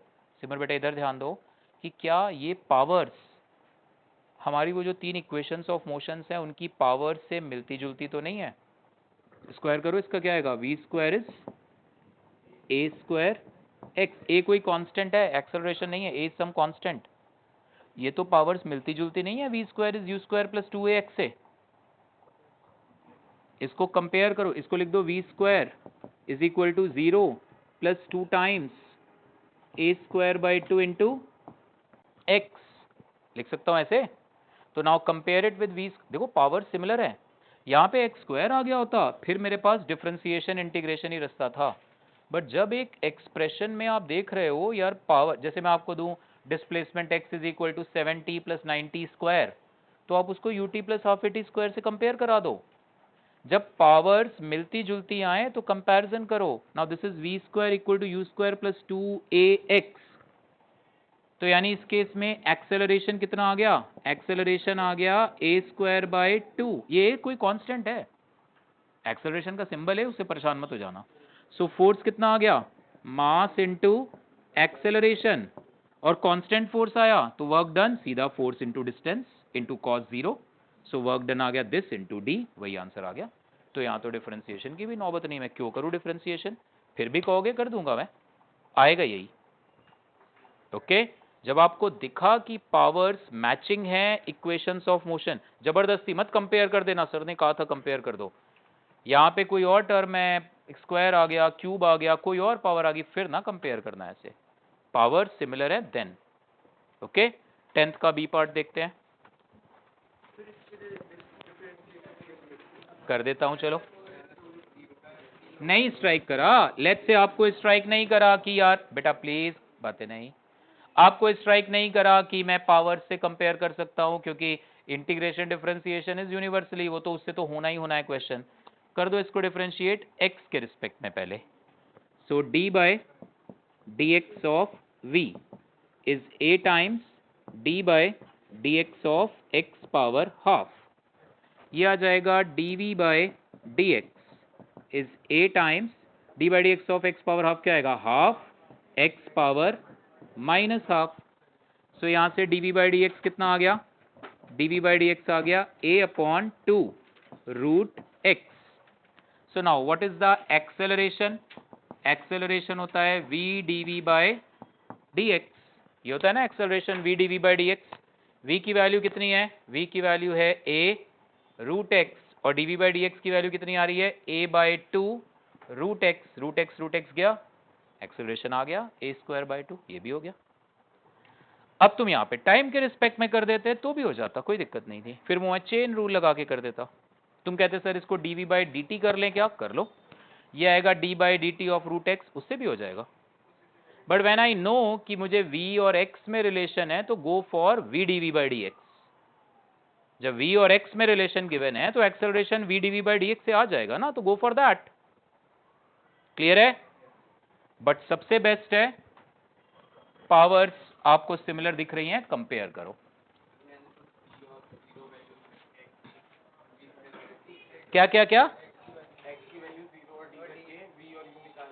और work done based by all forces is changing kinetic. मजे कर रहे हो लक्ष्य युवराज तुम दोनों यार।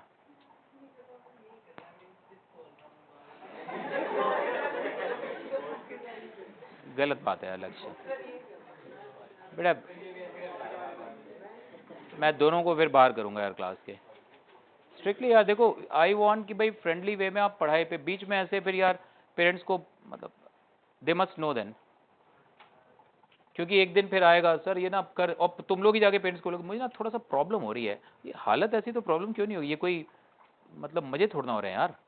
इनको टाइम चाहिए होता है इन चीज़ों को दिमाग में डालने के लिए, आप ऐसे एंजॉय करते करते पढ़ो, प्रॉब्लम तो आएगी आएगी यार। 10th क्वेश्चन बी पार्ट, जो मैं नहीं बताऊंगा, तुमने ऐसे बातें करी थी, तुम पहले दोबारा सोचो फिर बताऊंगा। आंसर वो आ रहा था गलत, देख लो 10th का बी पार्ट। 10th क्वेश्चन देखो लास्ट, बस ए पार्ट हो गया था, देखो फिर मैं पूछ रहा हूँ ए पार्ट हो गया, फिर बातें तुम, अब नहीं बताऊंगा मैं।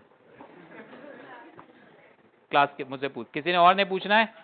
10th पूरा ब्लॉक प्लेस्ड ओवर ब्लॉक यार करते ही हम सॉल्व, देख लो अच्छा फटाफट। ये कैपिटल एम स्मॉल एम, बात है नहीं बेटे बिल्कुल भी। A block of mass small m is kept over another of mass capital M and the system rests on a horizontal, a constant horizontal force acting on the lower block produces an acceleration इतना in the system।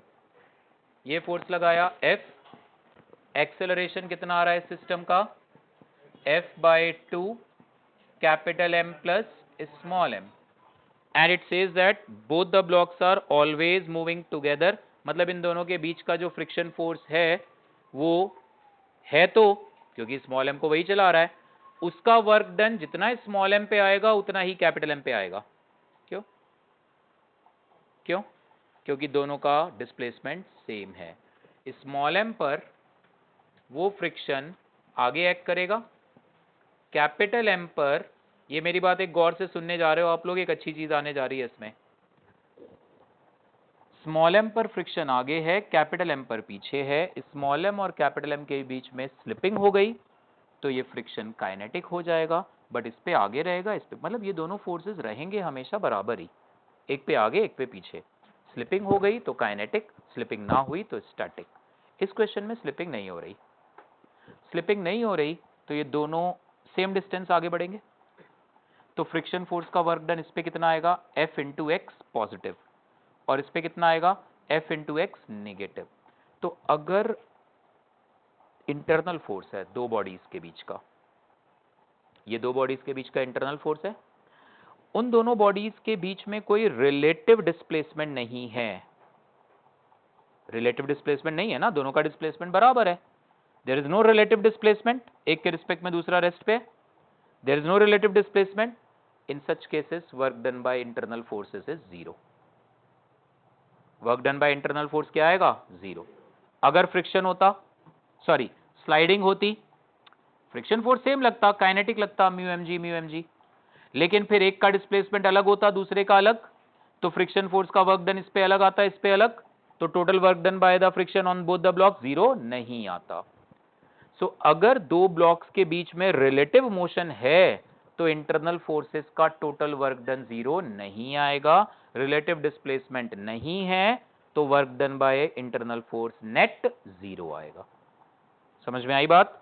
लिखवा दूंगा मैं ये बाद में आपको, फिलहाल इस क्वेश्चन में जरूरत नहीं थी, बीच में पॉइंट आया मैंने बताया। तो ये दोनों ब्लॉक एक साथ चल रहे हैं, तो इनके बीच का फ्रिक्शन फोर्स तो फिलहाल टोटल काम करेगा नहीं, अकेले स्मॉल एम पे पॉजिटिव करेगा, अकेले कैपिटल एम पे निगेटिव। क्वेश्चन कह रहा है एक्सेलरेशन ये है, बात है नहीं बेटे, इधर ध्यान दो। तुमने फोर्स F लगाया और एक्सेलरेशन F/2 आ रहा है, तो इसका मतलब पक्का यहां पे फ्रिक्शन फोर्स है, तभी तो एक्सेलरेशन, नहीं तो acceleration F/M plus small M नहीं आता। मैं इन दोनों को एक सिस्टम लूं पुलकिता बेटे, तो एक्सेलरेशन तो F/M plus small m, but acceleration आ रहा है उससे कम, इसका मतलब फ्रिक्शन है। So what I will write, F minus friction is capital M plus small m times acceleration F/2 capital M plus small m। मैं दोनों ब्लॉक्स को सिस्टम मान के चल रहा हूं। So capital M plus small m cancel, सो friction force की value आ गई F/2। यानी इस क्वेश्चन में जमीन से जो फ्रिक्शन फोर्स आ रहा है वो अप्लाइड फोर्स का आधा आ रहा है, वो क्वेश्चन से पता लगा हमें। Now it says that the two blocks always move together, find the coefficient of kinetic friction between the bigger block and the surface. हो गया, ये फ्रिक्शन फोर्स आया, इस फ्रिक्शन फोर्स की वैल्यू कितनी है, mu times capital M plus small m जी, mu N. इस friction force को आप म्यू एन से इक्वेट कर दो, म्यू आ गया, ऐसे ही किया था, ठीक है। फिर बी पार्ट कह रहा है find the frictional force acting on the smaller block. Smaller block पे फ्रिक्शनल फोर्स आगे है, कैपिटल M पे वही फ्रिक्शनल फोर्स पीछे है, खाली स्मॉल m को सिस्टम लोगे तो लिखोगे small f is equal to ma। बेटा इस स्मॉल m को जो ये एक्सेलरेशन है वो सिर्फ ये फ्रिक्शन ही तो दे रहा है, तुमने कैपिटल M को खींचा तो कैपिटल M का फ्रिक्शन स्मॉल m को खींचेगा, ठीक है Ishaan. So find the frictional force on the smaller block, ये आ जाएगा। Find the work done by the force of friction on the smaller block by the bigger block, तो बस F इंटू डी, आंसर आ जाएगा। कोई बात नहीं बेटा, एंजॉय करो। सो होमवर्क ध्यान रखना, मंडे मैं चेक करूंगा पूरा, और उस दिन ना मुझे ये स्कूल एग्जाम वाला एक्सक्यूज भी नहीं, क्योंकि मतलब 1 से लेके 25 तक तो मैं और कम कर दे रहा हूँ, 25 तक तो कंपलसरी चेक करूंगा। नहीं 30 तक ही रहने दो, कम क्यों करें, 30 तक कंपलसरी आई चेक। नहीं 30 तक करना ही करना है। ओके बेटे।